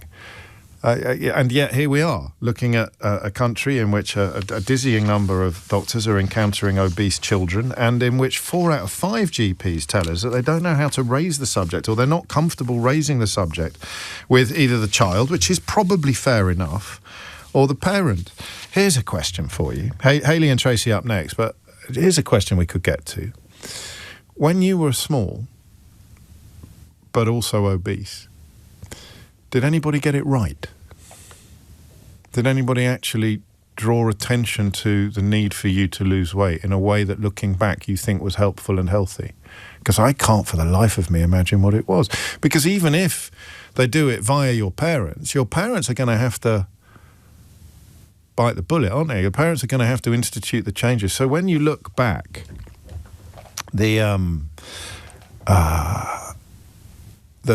at your childhood obesity and the attempts made by outsiders, doctors, or insiders, parents, to address it, what worked? Because I can't, at 25 to 12, I can't come up with a thing that would work. What actually worked? And Rachel in Worcester a moment ago, absolutely right to remind us that this is a huge and complicated subject, and the eat less, exercise more mantra is about as helpful as a chocolate teapot. So what actually worked when you look back? And don't, well, no, I can't say that, can I? Because it's your life, not mine. But the other mantra I hate is you've got to be cruel to be kind. What damage is done? I don't know. I'll shut up and listen to you. Hayley's on the Isle of Dogs. Hayley, what would you like to say? Hi there, how are you? Very well, thanks. What's on your mind? Quickly, my father died as complications from being morbidly obese during COVID. I'm almost 50 and was obese as a child. Nobody told me to do anything about it. Obviously, I was aware of it. When I was 13, I took myself to Weight Watchers. Good Lord. And ended up becoming anorexic and struggled with anorexia throughout my teens. Only sort of got better whilst I was at university. Right. Moving on quite a few years, my daughter, who was overweight, but I wouldn't really call her obese, became anorexic during COVID. And she spent a few years in and out of, mental health hospitals. Thankfully, she's now almost 18 and she's doing amazing and better.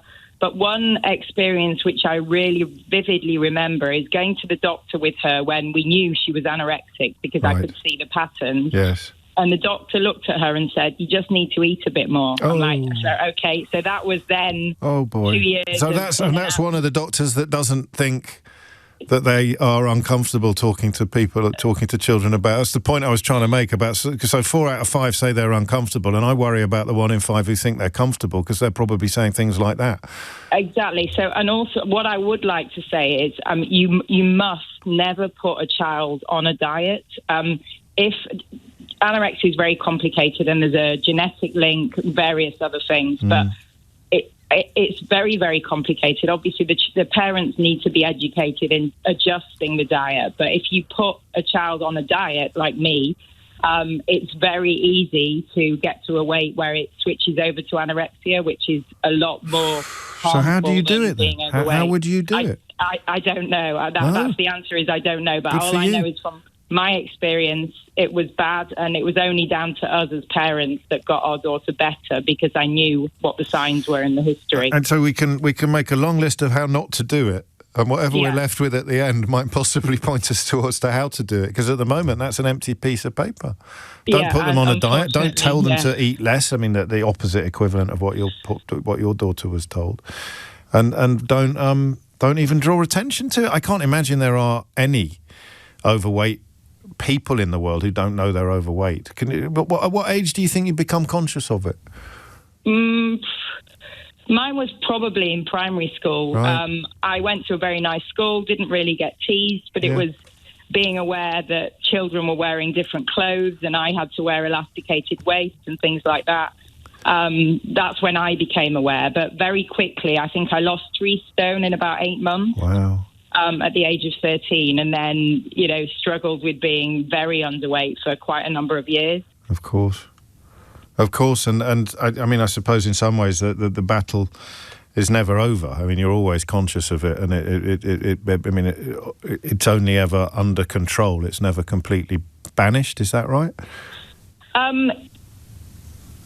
There are elements of that. I mean, you can recover completely from anorexia, but it's a very complicated illness and involves gaining weight beyond a certain amount. So, that society thinks that thin is, good. It's good to be thin, but some people aren't designed to be thin, and unless you get someone up to a weight that's healthy for them, they're never going to be fully mentally recovered.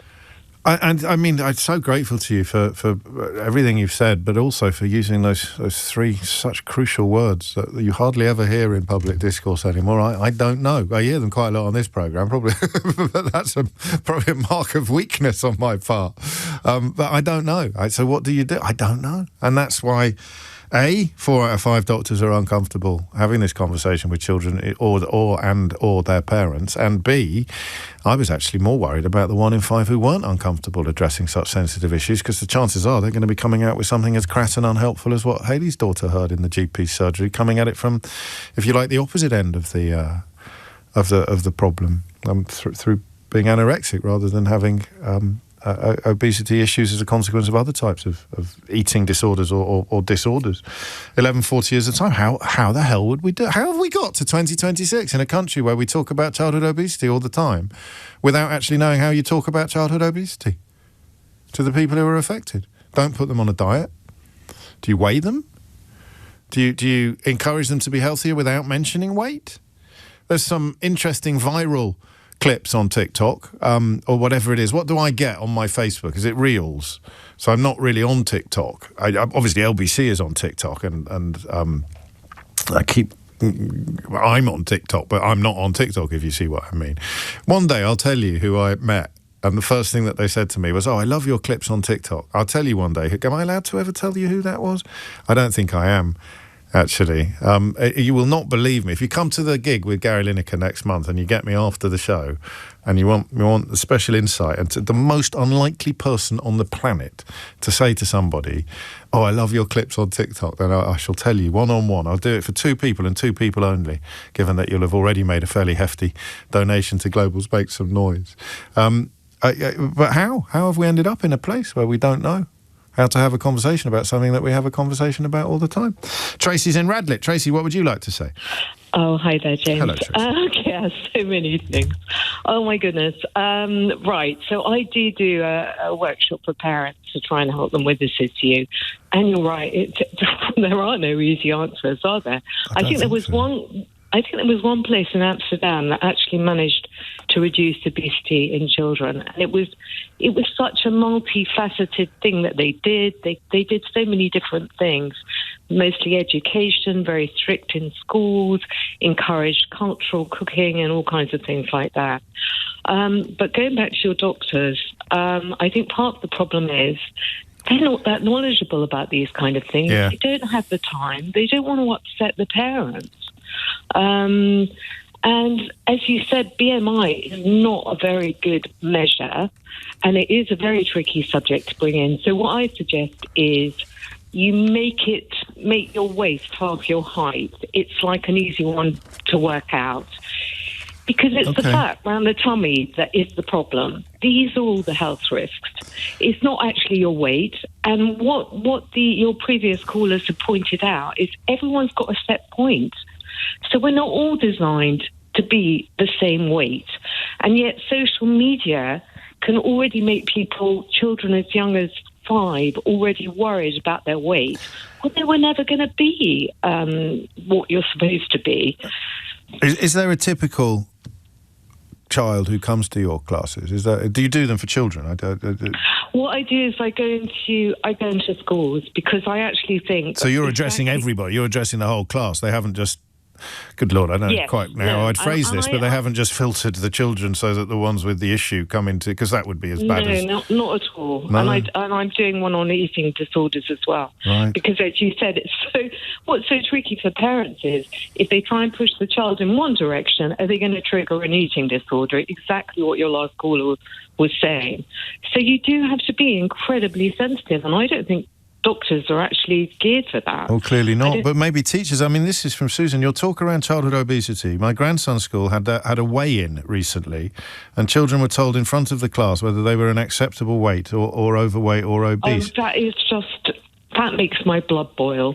We used to do it very discreetly. Yeah. And as I said, I've got so many issues with BMI as No, it is. I understand that. And you also understand that I've closed down that avenue of conversation at the outset of this because I mean, it's pertinent, but it's not necessary. It's not the if you pardon the pun, it's not the meat and drink of what we're actually talking about this hour. So nobody, except people who are categorically and completely wrong, nobody, and of course, this being the country that we live in at the moment, incredibly confident in their wrongness. Nobody knows how to address this, really. If you've got a parent in front of you with an obese child and you need to draw attention to the child's obesity, your best answer, and it's probably the best we're going to get, is an equation comparing waist to height, but that is just a euphemism for obese.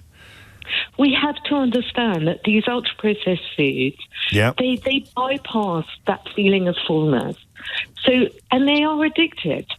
So if we as parents are eating them and then our children are eating them, they're very hard to say no to. So what we have to try and do is encourage more of the healthy good things. And that's a public health issue. That's something that we just do for everybody. And we don't single out the people with the quotes problem, end quotes. A, because it's not got anything to do with them necessarily behaving differently from the people who haven't got the quotes problem, end quotes. And B, there is a huge benefit to the whole of society from cutting out ultra-processed foods or massively reducing the amount of ultra-processed foods that we consume, or hugely increasing the amount of education we have about the dangers of ultra-processed foods, which, as with so many of the problems that this country faces, takes us back to Tufton Street and all the secretly funded lobby groups masquerading as think tanks that are dedicated to promoting and protecting the interests of the people and the businesses that make huge amounts of money out of making our children obese and unhealthy. And us, of course, and adults. But apparently, I don't know, it's free speech or something if you start demanding that they tell you who funds them. In fact, if I were to tell you who was in court recently trying to prevent you and I from knowing who actually funds their operation, you wouldn't believe me. What would be the most ironic and ridiculous organisation that pops up in the UK media with the same sort of unerring regularity that you see all sorts of shysters and charlatans claiming to be lobby groups, or I beg your pardon, claiming to be think tanks when they are in fact lobby groups? And I said to you, well, you know, what would be the single most ridiculous organisation that was desperate to prevent you from finding out who funded them? What organisation would you say? Remind me to tell you before I go home. It is 11:47. James O'Brien on LBC. It is 10 minutes to 12, and you're listening to James O'Brien on LBC. I was flicking through the TV channels last night, and I stumbled onto One Life, which you may have seen, in which Anthony Hopkins plays Nicholas Winton. If you don't automatically recognise the name, you'll recognise the story. Nicholas Winton was the man who masterminded and orchestrated the escape from the Nazis of about 6,000 children, I think, in total. And when I was a kid, they did it on TV. Maybe not quite a kid, but they did it on That's Life, a programme that was presented by Esther Ranson, and ambushed him in the studio with the adults that the children he'd helped rescue had become. And it struck me that the power of a story, a really incredible story, reaches parts that textbooks and even historians cannot reach, and appropriately, because, as you know, today is Holocaust Memorial Day. I'm going to draw your attention next to a truly extraordinary story, and it's one that I was not previously aware of. Rabbi Naftali Schiff is a globally renowned collator of the testimonies of Holocaust survivors and a documentary filmmaker, and has written, along with Michael Calvin, Miracle, The Boys Who Escaped the Gas Chamber in Auschwitz. And Naftali joins me now. Was this story known, or is it something that you unearthed in your researches, Naftali? Good morning, James. It's a story that was known amongst people had heard of it. Historians had heard of it, but nobody had actually interviewed a number of these saved teenagers. 51 in total at the time. Tell us exactly what happened to them, if you would. Well, on the day of Simchat Torah, which is the same English date as October the 7th, 1944, a few hundred Hungarian teenage boys were rounded up and taken to the gas chambers and ordered to undress, and literally were ordered into the gas chamber, and the door was closed. And at the last moment, there was a commotion, and there was a selection, as there was quite often in Auschwitz, who will live, who will die, by the infamous Dr. Mengele, the SS sub-commandant of the camp. And 50 boys actually were chosen, and another boy managed to sort of escape out of the gas chambers with them. They were told to get dressed, and they were sent back to the barracks. And over the course of the last 20 years, I had the privilege of meeting 6 of them, and all of them had incredibly lucid memories. A remarkable story, remarkable people. Because after they were removed to, I think, unload a consignment of potatoes, if I've understood the story correctly, that had just arrived from Greece, the timing was such that they never faced that peril again? Or, I mean, how did they? How come it wasn't just a temporary reprieve rather than a permanent freedom? Right, that's a good. But the answer is that the war was nearing the end, and quite soon after that, they stopped using the gas chambers. And today, actually, Holocaust Memorial Day, January the 27th, is just 10 days after the beginning of what became known as the infamous Death March from Auschwitz, which began on the 17th of January. And these boys, those who survived, were after that reprieve, they were then forced to march, in some cases, hundreds of miles back to Germany in pyjamas, freezing cold. Will you forgive me if this is a stupid question? But of the 6 survivors who you've spent a lot of time with, what did they most have in common as a consequence of this shared experience? Is there anything that typifies their future lives that you would trace back in all 6 cases to this moment? Stubborn will to live. Stubborn, strong people with a will of steel and a positive, optimistic view on life.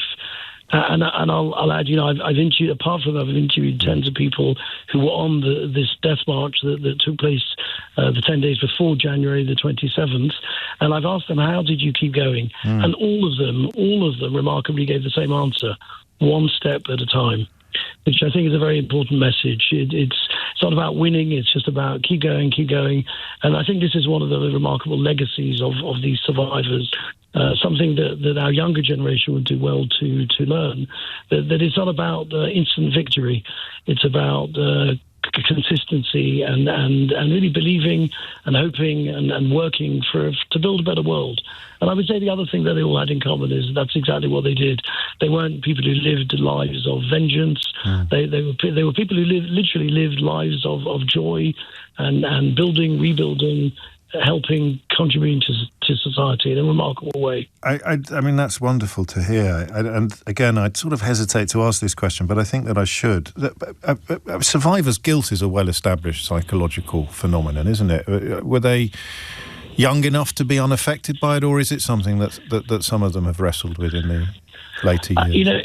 Within the Jewish community, people do refer to a survivor's guilt. They refer to Hitler, even the people who survived. There's second generation, there's third generation trauma. But this cadre of people, and it could be because they were the toughest, because any survivor with an adult memory today is well into their 90s. I think in a way, on the contrary, they were people driven by a love of life, a thirst to really to enjoy life and teach goodness to their children, their grandchildren. These 6 alone, between them, have something like 1,000 descendants. I was actually at the wedding of a grandchild of one of them who's still alive, and he was the happiest guy in the room. I think you've answered my final question, probably, which is about the point you raised about the age of the survivors. The theme of Holocaust Memorial Day today, as you know, Naftali, is bridging generations. It's a a recognition, isn't it, of the fact that it's going to be children and grandchildren and great-grandchildren that carry on these stories through the generations. Hopefully all of us will carry on these stories. And I would say, and the reason why I've done this is because I think this is a universal point. You know, there are all sorts of tragedies, terrible things going on in the world, and there have been, you know, terrible man's inhumanity to man. And I think that the Holocaust is just maybe the defining symbol of man's inhumanity to man. And in a world of more and more virtual reality and AI and fake news, I think the authenticity of survivors is really their most powerful feature, and that's something that we somehow need to bring to our younger generation. Yes. That they know the difference between goodness and evil, between selfishness and selflessness, between giving and just taking, and looking into the eyes of these survivors through the words of the book Miracle, which one can get on Amazon. I was going to do that bit, Naftali, don't worry. You can do it too. So we've actually also made a documentary which really embellishes it more. And I really think authenticity is the thing that sums up these survivors for me. Indeed it is, and as Naftali mentioned, Miracle is out now, published last week. The Boys Who Escaped the Gas Chamber in Auschwitz, published by Bantam, and you can find out more about the documentary film online. Rabbi Naftali Schiff, many thanks to you on what, as we just established, is Holocaust Memorial Day, and a Memorial Day with a theme of bridging generations, which actually makes me think you won't, if you're a regular listener to the programme, be surprised to learn. It makes me think of my friend Lily Pullman, who introduced me to her story, which was every bit as extraordinary as some of the better-known accounts of surviving the Holocaust, and which I think we shall probably return to for a moment or two in the next hour of the programme. But the time now is just approaching 12 noon. You are listening to James O'Brien on LBC. James O'Brien on LBC. It is 3 minutes after 12, and you are listening to James O'Brien on LBC, where, I mean, you can almost tell what category you fall into depending on how you pronounce the word I'm about to say. I have always said class. I went to a school which possibly is the only place in the Catholic Church that says Mass instead of Mass, like for going to church. That's how posh my school... I know, absolutely ridiculous. Mass. I've told you the story of the Tasked, haven't I, at my prep school. Remember, my mum's from Sheffield and my dad's from Leeds, so when they sent me to these schools, they were introducing me to a world that they hadn't inhabited themselves. I didn't fully understand that at the time, but I understand it now. A headmaster's wife invited my dad to have a sort of coffee after he dropped me off one day, and he's sitting in the kitchen and she says, "Would you like some Tasked?" And my dad, being a very good journalist who often found himself in unfamiliar situations, had no idea what she was talking about, but had a tactic for coping with situations in which he had no idea with whatever the person was talking about. I don't know if you ever do it. If you go to someone's house and they say, "Would you have a drink? What would you like to drink?" And you don't know what to say. So you say, "Well, I'll have whatever you're having." So Dad just said, "Oh, I'll have some if you are." And then she gave him a slice of toast. That's how this person pronounced toast. Tasked. Would you like some Tasked? That's not really relevant to what we're talking about, but it is, I suppose, pertinent to the question of whether you say class or class, let alone bath or bath, or class or class. But these aren't necessarily class points, are they? They can be geographical. Although one thing I did notice about posh people is that they're posh wherever they grew up. With a possible exception of Edinburgh gentry, who have a sort of Edinburgh poshness, but even Welsh posh people sound like English posh. They all sound posh. Posh people who grew up in Carnarvon sound like posh people who grew up in Surrey. Posh people's accents are somehow geography proof. I don't know why. But I do know this. Talented white working class pupils lose ground at secondary school compared with black and Asian peers. This is important. Disadvantaged white pupils fall furthest behind as they progress through secondary school. So that means that the poorer the background, the worse the performance at GCSE and A-level. And it kicks in even more when it comes to applying to selective universities. Disadvantaged Asian pupils and disadvantaged black girls often surpassed their white peers, getting substantially higher GCSE and A-level grades. Asian and black pupils from poorer backgrounds were 40 to 60% more likely than disadvantaged white boys to progress to Russell's Group institution. You know how my mind works, don't you? There's part of me that wonders whether this is helpful. But I know where that comes from. When I started in this job, I think the statistics were the other way round. And I think that it was demonstrable via the research that black kids, particularly black boys, did worse in school than everybody else. And I'm not going to mention any names, but there would be radio phone-ins dedicated to explaining how it was all the parents' fault. And it was to do with the prevalence of single motherhood among the black community in Britain. And people would use words like baby mama or baby mother to explain why black children were doing worse than other children in British schools was a consequence not of anything going on in the schools, but of everything going on at home. And I remember thinking at the time that's racist, isn't it? I mean, it is not as a consequence of their blackness that they're doing worse in school. It's a consequence of different treatments, some of which might be at home, but most of which is going to be institutional. And then in the ensuing 20 years, we've heard about how black kids were treated in school in the 70s and the 80s and the 90s, and we've made enormous progress. I'm going to go out on a limb here and suggest to you that none of the people who were adamant 20 or 30 years ago that black boys did badly in school because their parents were irresponsible or absent or feckless are going to suggest today that white working class boys are doing badly in school because their parents are absent or work shy or feckless. But it doesn't necessarily follow that the argument is the same for both categories. I think aspiration is going to be relevant here. I know that, most, if not all, of my black friends will tell me that when they were being brought up, they were always told they had to be twice as good as everybody else because of the discrimination and the racism that they would face. But the injection of aspiration. Now, Carla is brilliant on this. If you've not read his book, Natives, I really can't recommend it highly enough. Aspiration is injected from both without and within. It happens in a family, but all of the instruction to aspire that a family can inculcate in a child disappears if the school isn't joining in. So what you have here is schools that encourage people to aspire, now more or less equally. We've got rid of institutional racism in schools, and you're left with this horrible problem of white working class children being the ones least likely to thrive in school. And if the answer to that question is not aspiration at home, then I don't know what it is. Because there's nothing happening in classrooms that would constitute discrimination based upon skin colour, otherwise middle-class white children would be suffering similarly.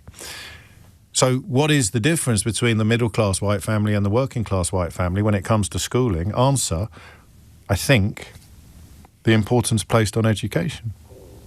What is the difference between the working-class white family and the working-class Asian family? Answer, the importance placed on education. What is the difference between black girls who are performing similarly at the age of 11 to white girls from a disadvantaged background? They're both from disadvantaged backgrounds. That explains why the black girls will do better than the white girls. Answer, the emphasis being placed on education at home. There's no other answer to this question.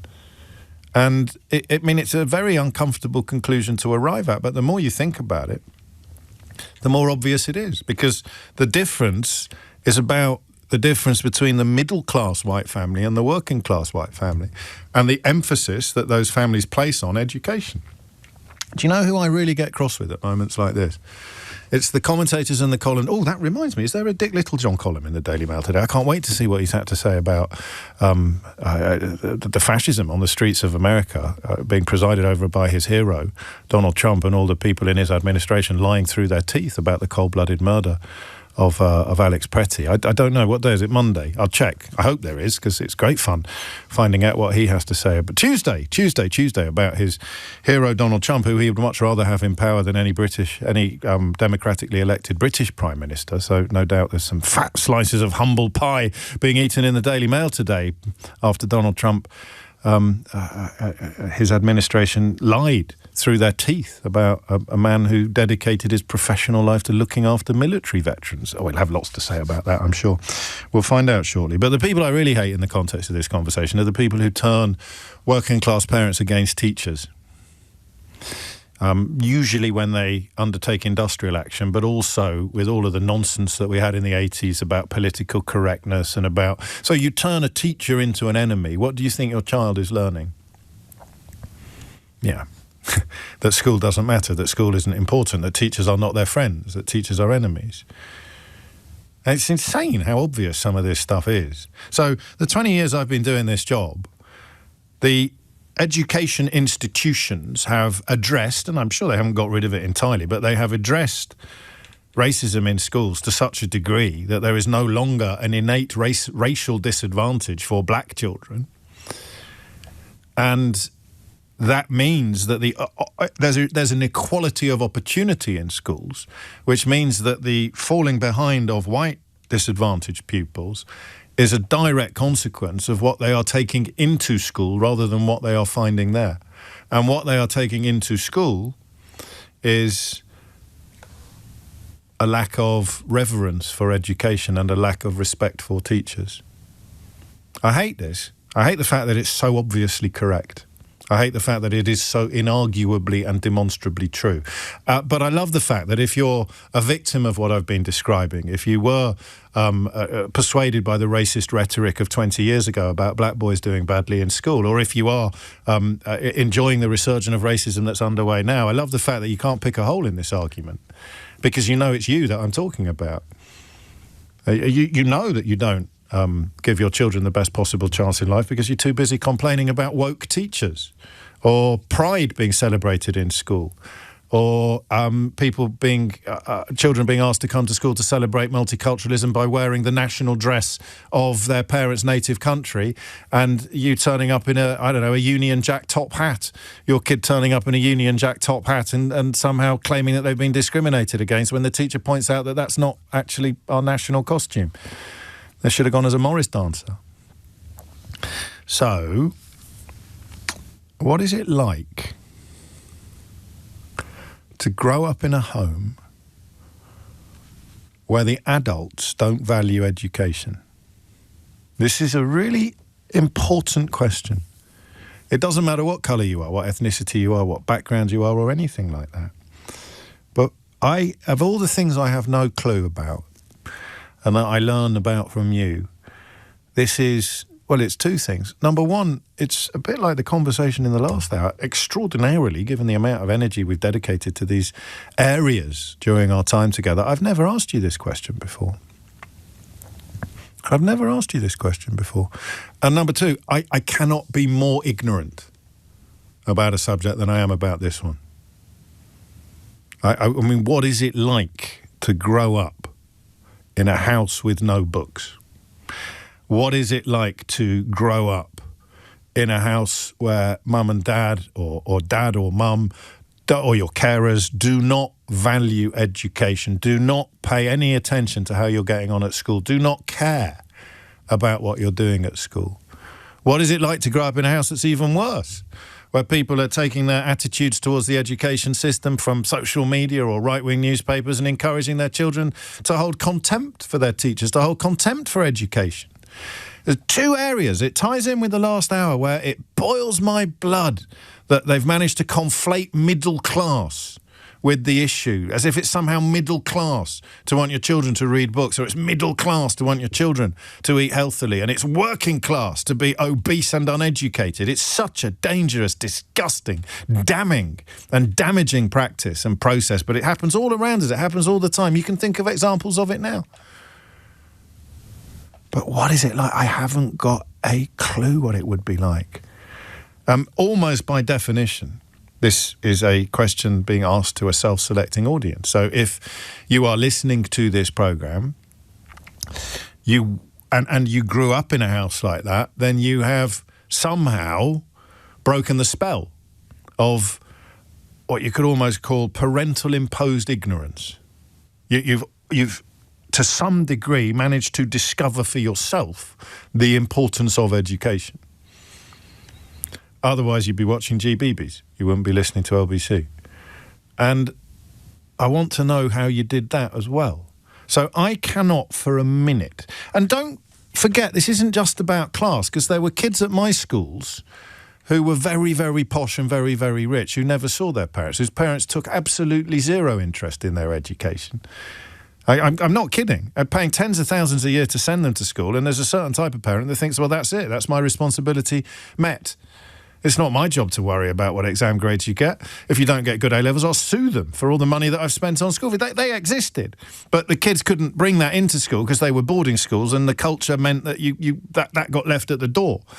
The teachers were in loco parentis in those moments. So it's not purely a class-based issue.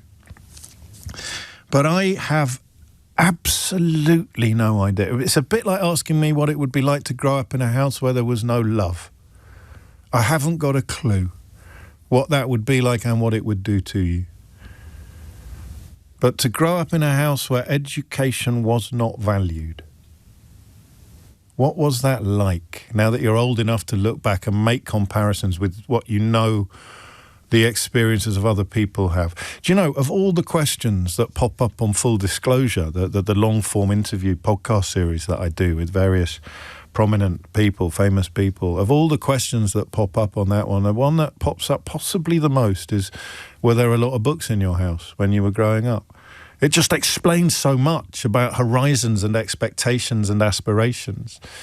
But I have absolutely no idea what it would be like to grow up in a house where education was not valued. So I need you to tell me. And this is the kind of question that I think falls very much into the category of, oh, I can't believe he's talking about me, but I never ring radio stations. There won't be that many people who can answer this, I don't think, which means I really want you to. 0345 6060 973 is the number that you need. What does it do to you to be growing up in a house where books or education are not valued, probably because of what is loosely described as class? Your parents persuaded that it doesn't matter, or that schools are woke, or that education is for the birds, or that it's a bit, I don't know, effeminate for boys to read books. I mean, what is it like to grow up in that kind of environment? And how did you get out of it? 0345 6060 973 is the number that you need. Hit the numbers now, you will get through. I suppose we could look at the ethnic question as well, but I honestly don't think that it's that relevant, because if it had anything to do with ethnicity, then middle-class white pupils would also be losing ground to middle-class black and Asian pupils, and they're not. So the poverty of aspiration goes hand in hand with the poverty of means, and I have no idea what it would be like to grow up like that. It's 12:19. James O'Brien on LBC. Matilda. Why didn't I think of Matilda? That's basically, I just described the character in Roald Dahl's Matilda, didn't I? I just described it. In fact, Dr. Helen says, I wish I could get through. My nickname from my friends is Matilda. Clear a phone line for Dr. Helen. But that is, Matilda is the story of a little girl with an incredible brain, with epic intelligence, who grows up in a family. I don't know why, it's not fair on Roald Dahl, but it's a mark of what a brilliant performance it was from Danny DeVito. I've got Danny DeVito in my head now as the obnoxious father, the parents who are absolutely revelling in their own pig ignorance. What's it like to grow up in that kind of house?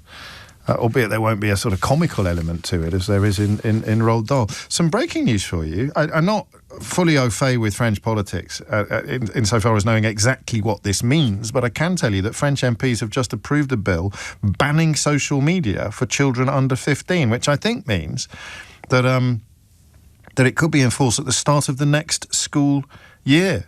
This whole idea gaining momentum across Europe, and it's something that we haven't talked about for at least a fortnight, so we'll probably return to this territory tomorrow. 130 votes to 21 to ban the use of mobile phones in high schools and ban social media. Do you know, it's just before I go to Tina in Bexhill, it took me a moment to understand why all those liars in Donald Trump's administration kept talking about free speech in this country.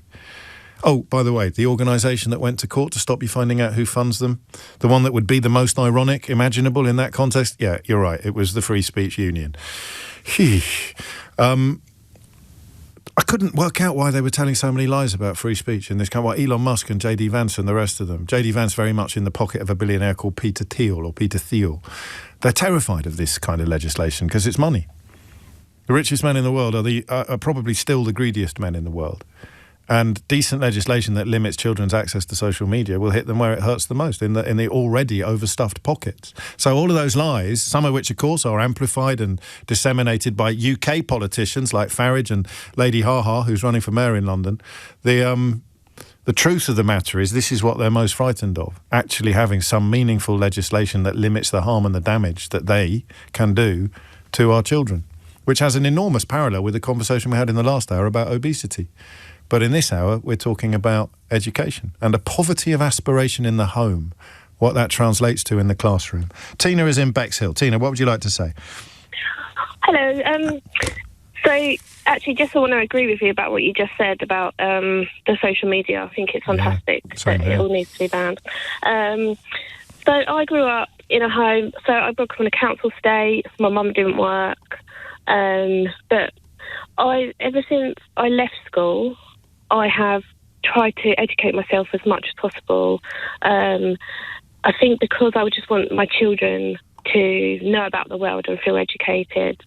Being at school, because my mum wasn't pushy, I think, I just couldn't be bothered when I was at school. I just thought, what's the point in this? What am I going to do with this? And I just left. Well, how does a child arrive at the understanding of the importance of it if it's not being taught to them at home?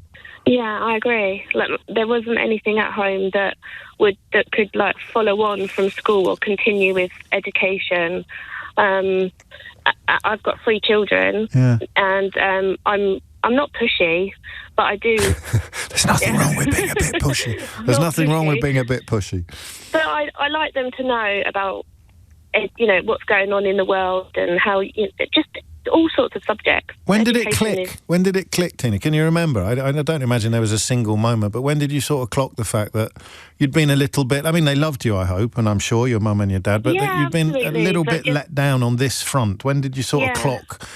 Well, I tell you, I was pregnant at 17. Right. It's a cliche, I guess, but I had my daughter, and then when she was old enough that I could go to college, I just thought to myself, I don't want this to be a repeat. I want to, my generation, the next generation, we can do better than this. And I want to know more, and I want my children to know more. And I guess the thought of not knowing just being a bit ignorant, I think. Yeah, I think knowledge is power. I listen to programs like this as well, because I drive around from work because I work as a support worker, so I'm like always in my car, and I've got LBC on all the time, and I'm like, it's more education, constant, just absorbing stuff. Yeah, I am like a sponge now. There's no downside to it. How do you think? And I mean what I said about pushiness. You've heard the phrase that is it the squeaky wheel gets the most oil? So how are you impressing upon your children the importance of education in a way that it wasn't impressed on you? Well, my eldest daughter's just finished a degree in criminology and sociology. Well done. That's great, isn't it? Yeah. My middle child, she's like top of the class and everything, but I think some children are naturally born, like you said, Matilda. They're just like, yes, of course. Yeah, and this is what my middle child's like, and my youngest, he struggles a bit more, but we sit down and I go through homework with him, and we try and kind of solve it together. You're just there for them. You're there for all of them. Yeah, exactly. Yeah, and I think that's it. It's just not. I don't like to use the word pushy, but I generally think that just that bit of encouragement, because you do find tasks daunting, or you think you can't do something, and you can if you put your mind to it, you can do it. So it's just. And that's it. And who knows where it comes from? That little moment of understanding that door. I love what you say about knowledge, though. I just want to know stuff. I mean, crikey, I don't think that ever leaves you, actually. I just want to know stuff. I want to know more stuff. And the more you know, then possibly the more you understand. But even if you don't understand, the consolation of knowing can be very comforting as well. Tina, that's a perfect story. Thank you. I really appreciate you giving me a ring on that. 28 minutes after 10. This is from Wendy. We had no books at home. When I was about 7, I wandered into the local library and a kind member of staff signed me up. Later, I got into grammar school, and those two things enabled me to be the first member of my family to go to university, libraries. Something else that the Tories took away from many communities during austerity. In fact, that's where the Alexei Sale joke comes from, isn't it? The austerity being the political ideology that stems from the idea that the global financial crisis in 2008 was caused up by there being too many libraries in Wolverhampton. And I am from one of those houses, writes Owen in Liverpool. My mum didn't really care about my education. She pushed my older brother and younger sister hard, but not me. They're now a head chef and a teacher, and I drive a van. I must have never been worth it. Oh, and that's a terrible thing to write. And you obviously are worth it. And just because one person couldn't see your potential doesn't mean that other people wouldn't. And it certainly doesn't mean that there wasn't any. And leaving aside the fact that, goodness me, absolutely nothing wrong with driving a van, but you can't start feeling better about things like that until you start being a bit kinder to yourself. And what Owen's done there is give us an insight into the deep damage that taking away aspiration, particularly if you can compare yourself to other people who are being encouraged to have aspiration, the deep damage that taking away aspiration can do. It's coming up to 12:30. Dominic Ellis has your headlines. James O'Brien on LBC. I was mocked by my parents for always having, quotes, my head in a book and told you can't learn everything from books. I was lucky because learning came naturally to me, writes Lee. I remember having to pay for my own travel to visit universities for interviews, and as I grew older, I realised my situation amongst my peers, my professional peers, was unique. That made me feel prouder of my achievements. I think it should do, Lee. But also unwilling to share my success with my parents. That's a shame as well, isn't it? There's a lot going on here. William writes, it's Danny DeVito for me too, but don't discount Stephen Graham. He is as good as any actor out there, and he was in the proper British version. You're absolutely right, he was, and he was brilliant. But for me, because of the age I was when I saw it, probably Danny DeVito will always be Matilda's dad in celluloid fashion and form. 12:33 is the time. Sheila and Helen up next. I think it's Dr. Helen, actually, in Preston, who describes herself as Matilda. But before that, as promised, it is time to see what Dick Littlejohn has been writing about in the Daily Mail, because he must have turned his attention surely to the murder of Alex Pretty by... in fact, here is the first line of the column in the Daily Mail today. They told you to reject the evidence of your eyes and ears, wrote George Orwell in his dystopian novel 1984, about a world carved up into dictatorships. It was their final, most essential command. And the headline reads, in Trump's America, they murder nurses and poets to its everlasting shame. But unfortunately for Dick, that column is by Andrew Neil, who is somewhat belatedly rediscovering the brilliance that marked him out as one of the finest journalists of his generation before his brain got boiled by Brexit. And it's a brilliant piece. And it's something that every columnist, especially ones who have been cheerleading for Donald Trump through some of the worst excesses prior to the murder of Alex Pretty, should be turning their attention to. Which brings us to Dick Littlejohn and what he has to say about the cold-blooded murder of an ICU nurse who dedicated his life to looking after the military. Let's have a look. Starmer's no friend of the military. No wonder veterans are flocking to reform. It's a very strange way to respond to the murder by your political hero, Donald Trump, who you would rather have running Britain than the democratically elected British Prime Minister, presiding over a country where a nurse who looks after military veterans can be murdered in cold blood and then lied about by his most senior appointees. How can you not turn your attention to that? Well, let's have a look at that story. Better late than never, writes Dick Littlejohn in the Daily Mail. Donald Trump has recanted his offensive remarks about the contribution of British troops in Iran and Afghanistan. And then the headline, as we said, was Starmer's no friend of the military, no wonder veterans are flocking to reform. So let's just refresh our memories on what Sir Keir Starmer had to say about that disgusting denigration of British war dead at the end of last week. I consider President Trump's remarks to be insulting and frankly appalling. And I'm not surprised they've caused such hurt to the loved ones of those who were killed or injured. And let's remind ourselves what the Veterans Minister, Al Khan's, had to say on X on the same day. On Afghanistan, frankly, this is utterly ridiculous. Many courageous and honourable service personnel from many nations fought on the front line. Many fought way beyond that. Cammy Badenoch, leader of the Conservative Party.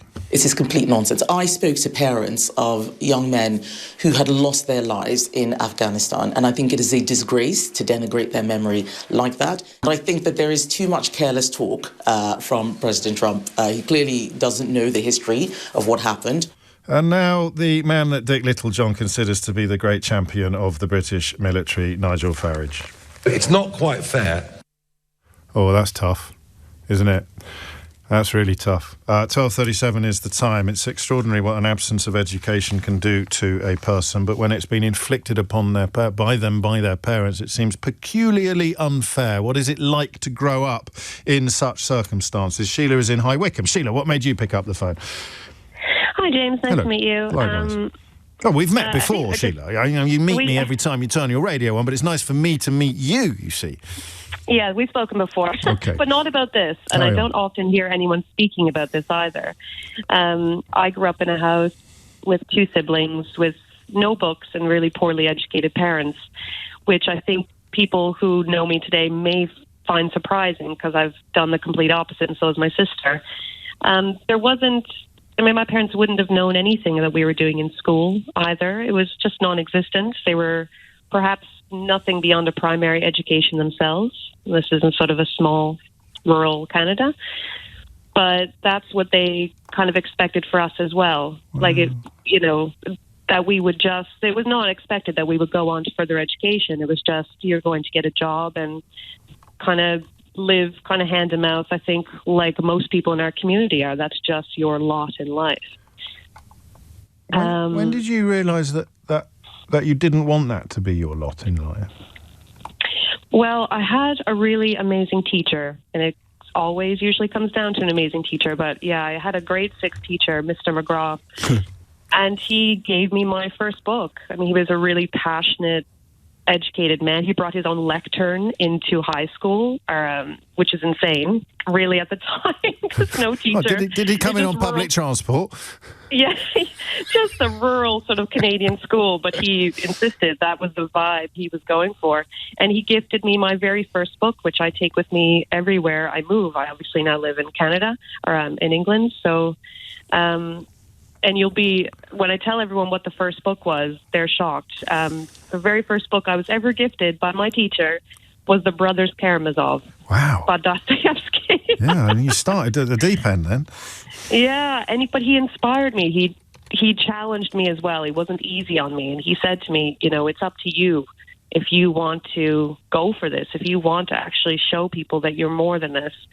And honestly, years later, after I'd lived in England for so many years, I happened to run into him, and he was quite elderly and didn't live much longer after that. And I'm getting emotional talking about it. I was so happy to tell him that I had made it, that I had got out of there, and that I went on, and I'm currently finishing my degree now with 3 kids at home, but I never stopped believing that I could have that, even though I came from a poor household, that I could have that too. And what you're reminding us of is that the power of education, even when it's not a passport to,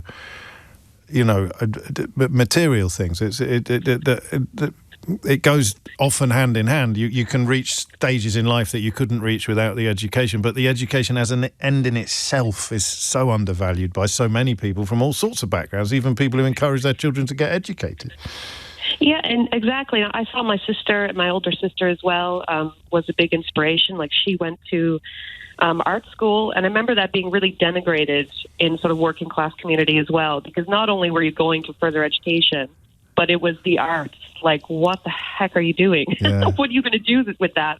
And it kind of gave me, I think, more than just being a positive thing. I think I just became angry that I was given this lot in life, and I was told I wasn't really allowed to get out of it. It's not for the likes of you. It's not for them. Yeah. It's the inner life that you're describing as well as the outer life, the richness, the increased richness of the inner life that comes as a consequence of being introduced to things like Dostoevsky. Well, you know, it doesn't have to be Dostoevsky. It's just something that you wouldn't ordinarily stumble across in a house where books weren't valued and education was not seen as something that was powerful in and of its own, even of itself, not just as a way of accessing other professional positions or status levels. This from, thank you, Sheila, this from Susan is absolutely heartbreaking. But then it just puts such a massive smile on my face at the end, Susan. This is one of my favourite texts in a very long time. You also have a poet's way with words, if you don't mind me saying that. Get your head out of that book and do something useful, in quotes. I'm 77 and that still resonates. Meanwhile, my granddaughter's copy of Matilda has fallen apart and she always has 3 books on the go, one of which is read to her by her mum.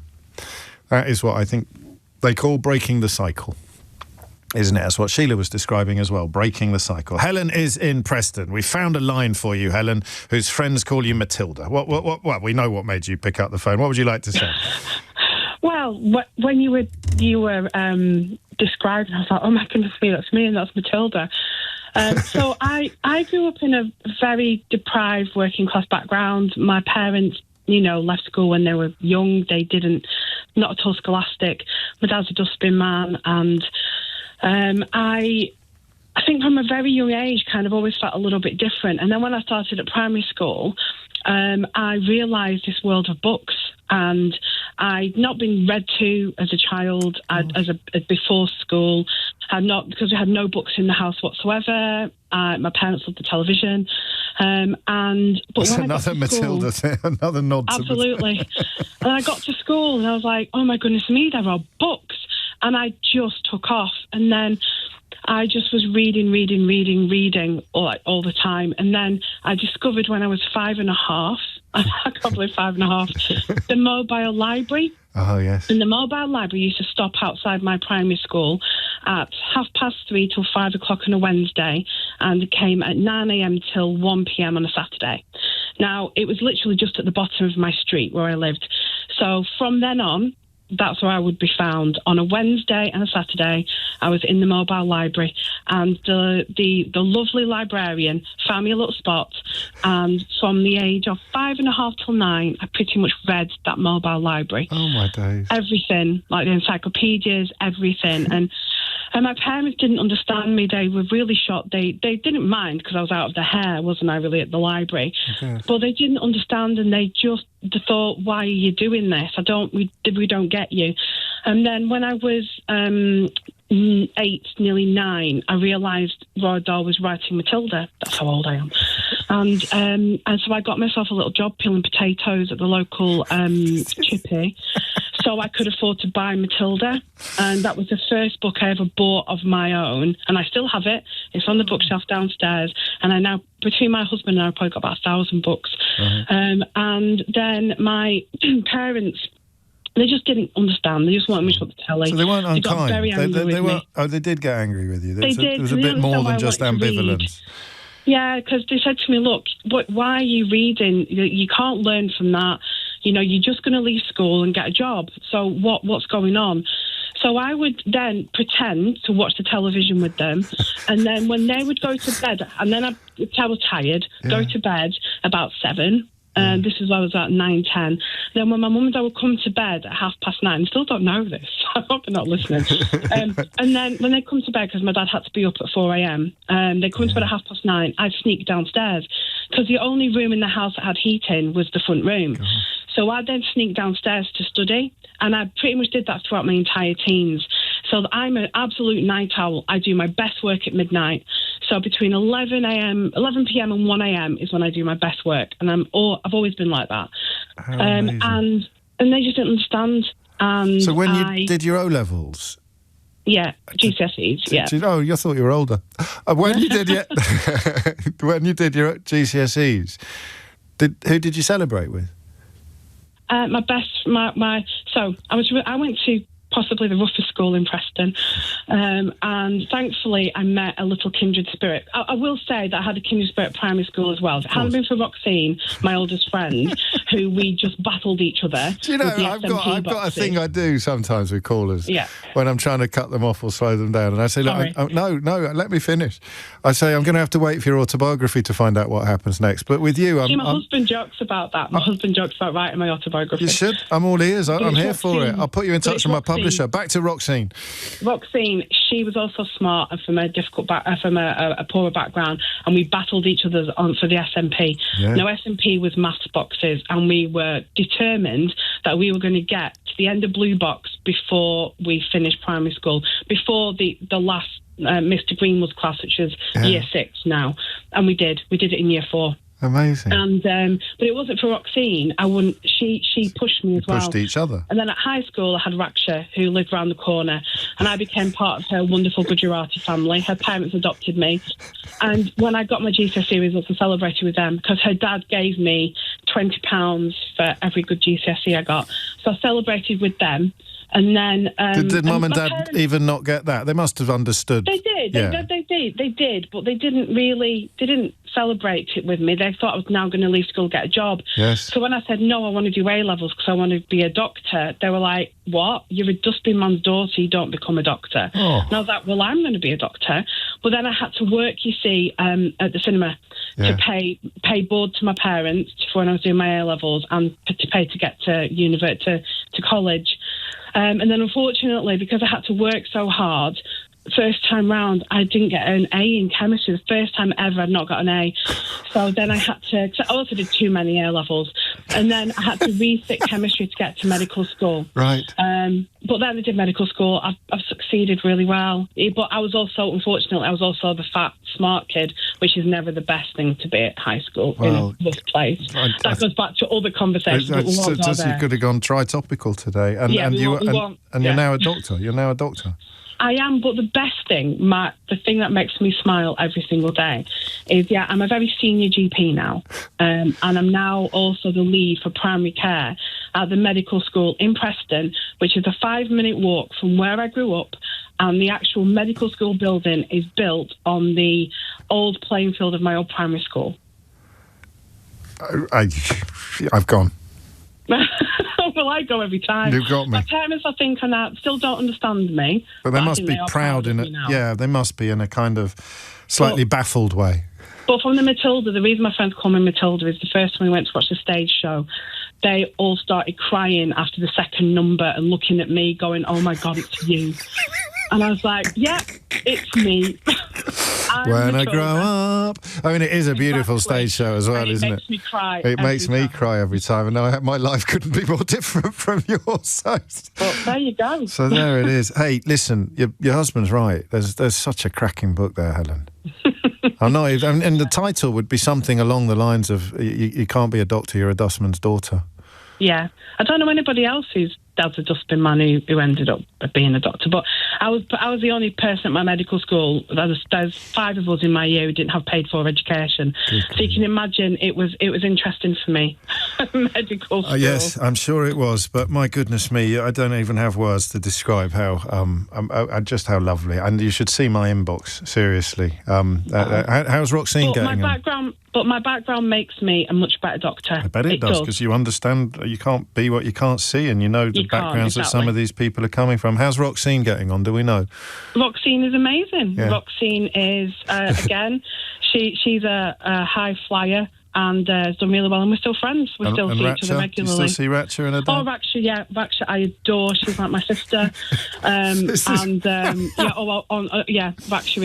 lives in Birmingham. She's a dentist. Oh, this is insane. This is one of my favourite calls ever. I love her. Well, make sure they both listen to this, won't you? We'll clip it up and send it out. Honestly, my 2 oldest friends, and they're both amazing. Honestly, I'm so lucky. Well, so are they. So are they, Helen. And if you do ever get around to wanting to write that book, and you need a little, you want a bit of help from someone who's been there, you probably don't need it. I'm sure you know loads of people with publishing connections and contacts. But stay on the line. Get the email address off Eleanor, and then if you do want me to put you in touch with anybody, I'd be proud to help. Oh, thank you. All right. Take care. You too.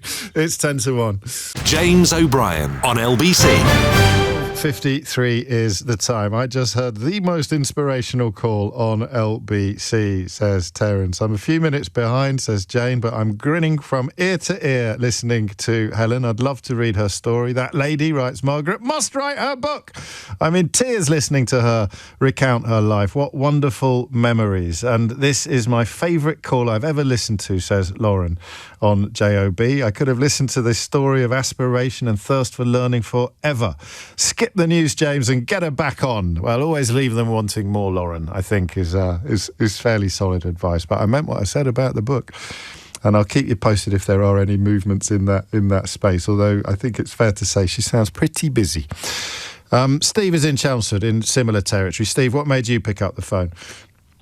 Hi, James. So thank you for taking my call, because I usually listen in the middle of the night, and I've been listening to you a lot daytime. And I had to pick up the phone because basically my wife and people around me say that I've got an inspiring story. So I was brought up, and I'm trying not to get emotional, I was brought up by my grandparents after a abusive relationship.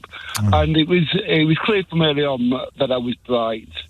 But my grandfather and my uncles and aunties, my grandfather was a grafter. He got off at 5 o'clock in the morning. He came back at 7 o'clock at night. Food was on the table. Yes. And I was to work. If I wanted to learn, I went to a YTS scheme. Gosh. So at the age of 14, I was setting up market stalls before school. Then after school, putting them away and doing paper round, and I was giving board and lodgings while I was still at school. Now I wanted to I decided at the age of 15 I wanted to be a nurse or a paramedic. Heaven forbid. What are you? Some kind of, I don't know if I can say the word, pufter? You've said it now. I'm not sure, really. I think that is actually offensive, and you've apologised, and I will apologise as well. But you are recounting an event from your own life, and a word that was used in context. So apologies to anyone who's offended by that word. It certainly wasn't Steve's intention. No, and so it was like I wasn't a man if I wanted to be a nurse. Let's say that. I wasn't a man, shame and everything. But I was determined to. And sadly, my grandfather passed away tragically at the age of 15, and I then became a full provider for my grandmother. But I was still determined to, and I went to college. And I struggled with the qualifications because I was doing 4 jobs, full-time carer for my grandmother. Flipping heck, mate!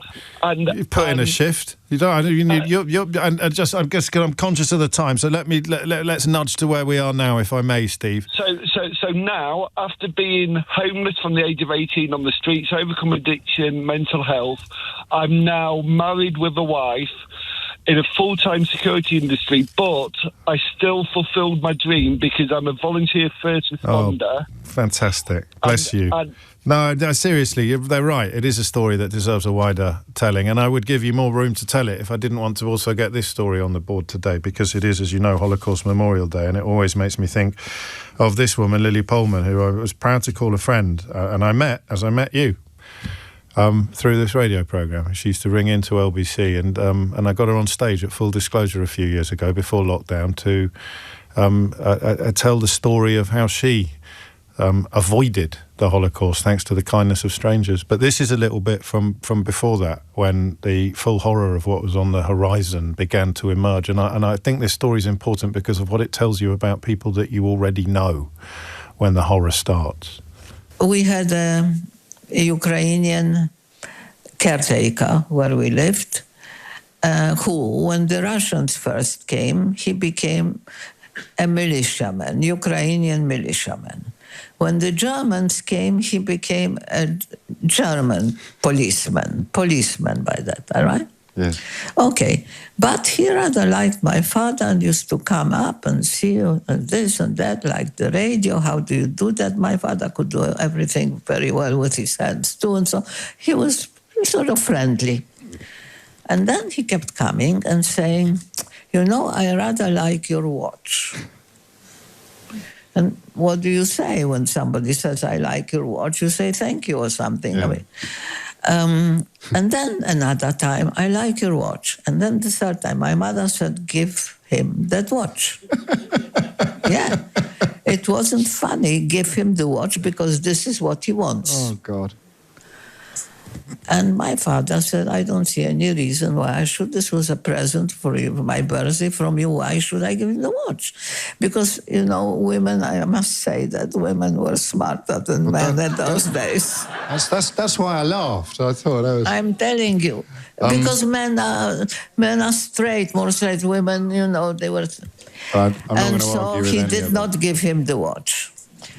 And on one fine day, on the 15th of August, 1942, he brought the Gestapo, and the Gestapo took them, my father and my little brother, aged 6, and we were not there, my mother and I, and they disappeared off the face of the earth. My mother went to him. I mean, she was so brave. She was so brave. I decided we were looking for them. And so she went to him to ask him, do you know what happened? What happened here while we were not here? To the police, but to the caretaker. And she opened the door, and he was standing with the back to the door.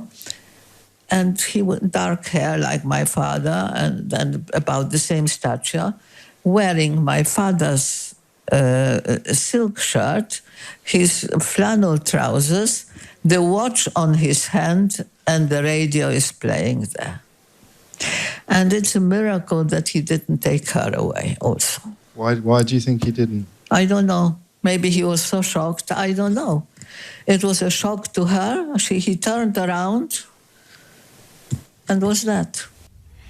You can hear the entirety of that interview with the late Lily Pullman on the Full Disclosure podcast series. That's it from me for today. Coming up at 4 on LBC, it's Tom Swarbrick, but now it's time for Sheila Fogarty.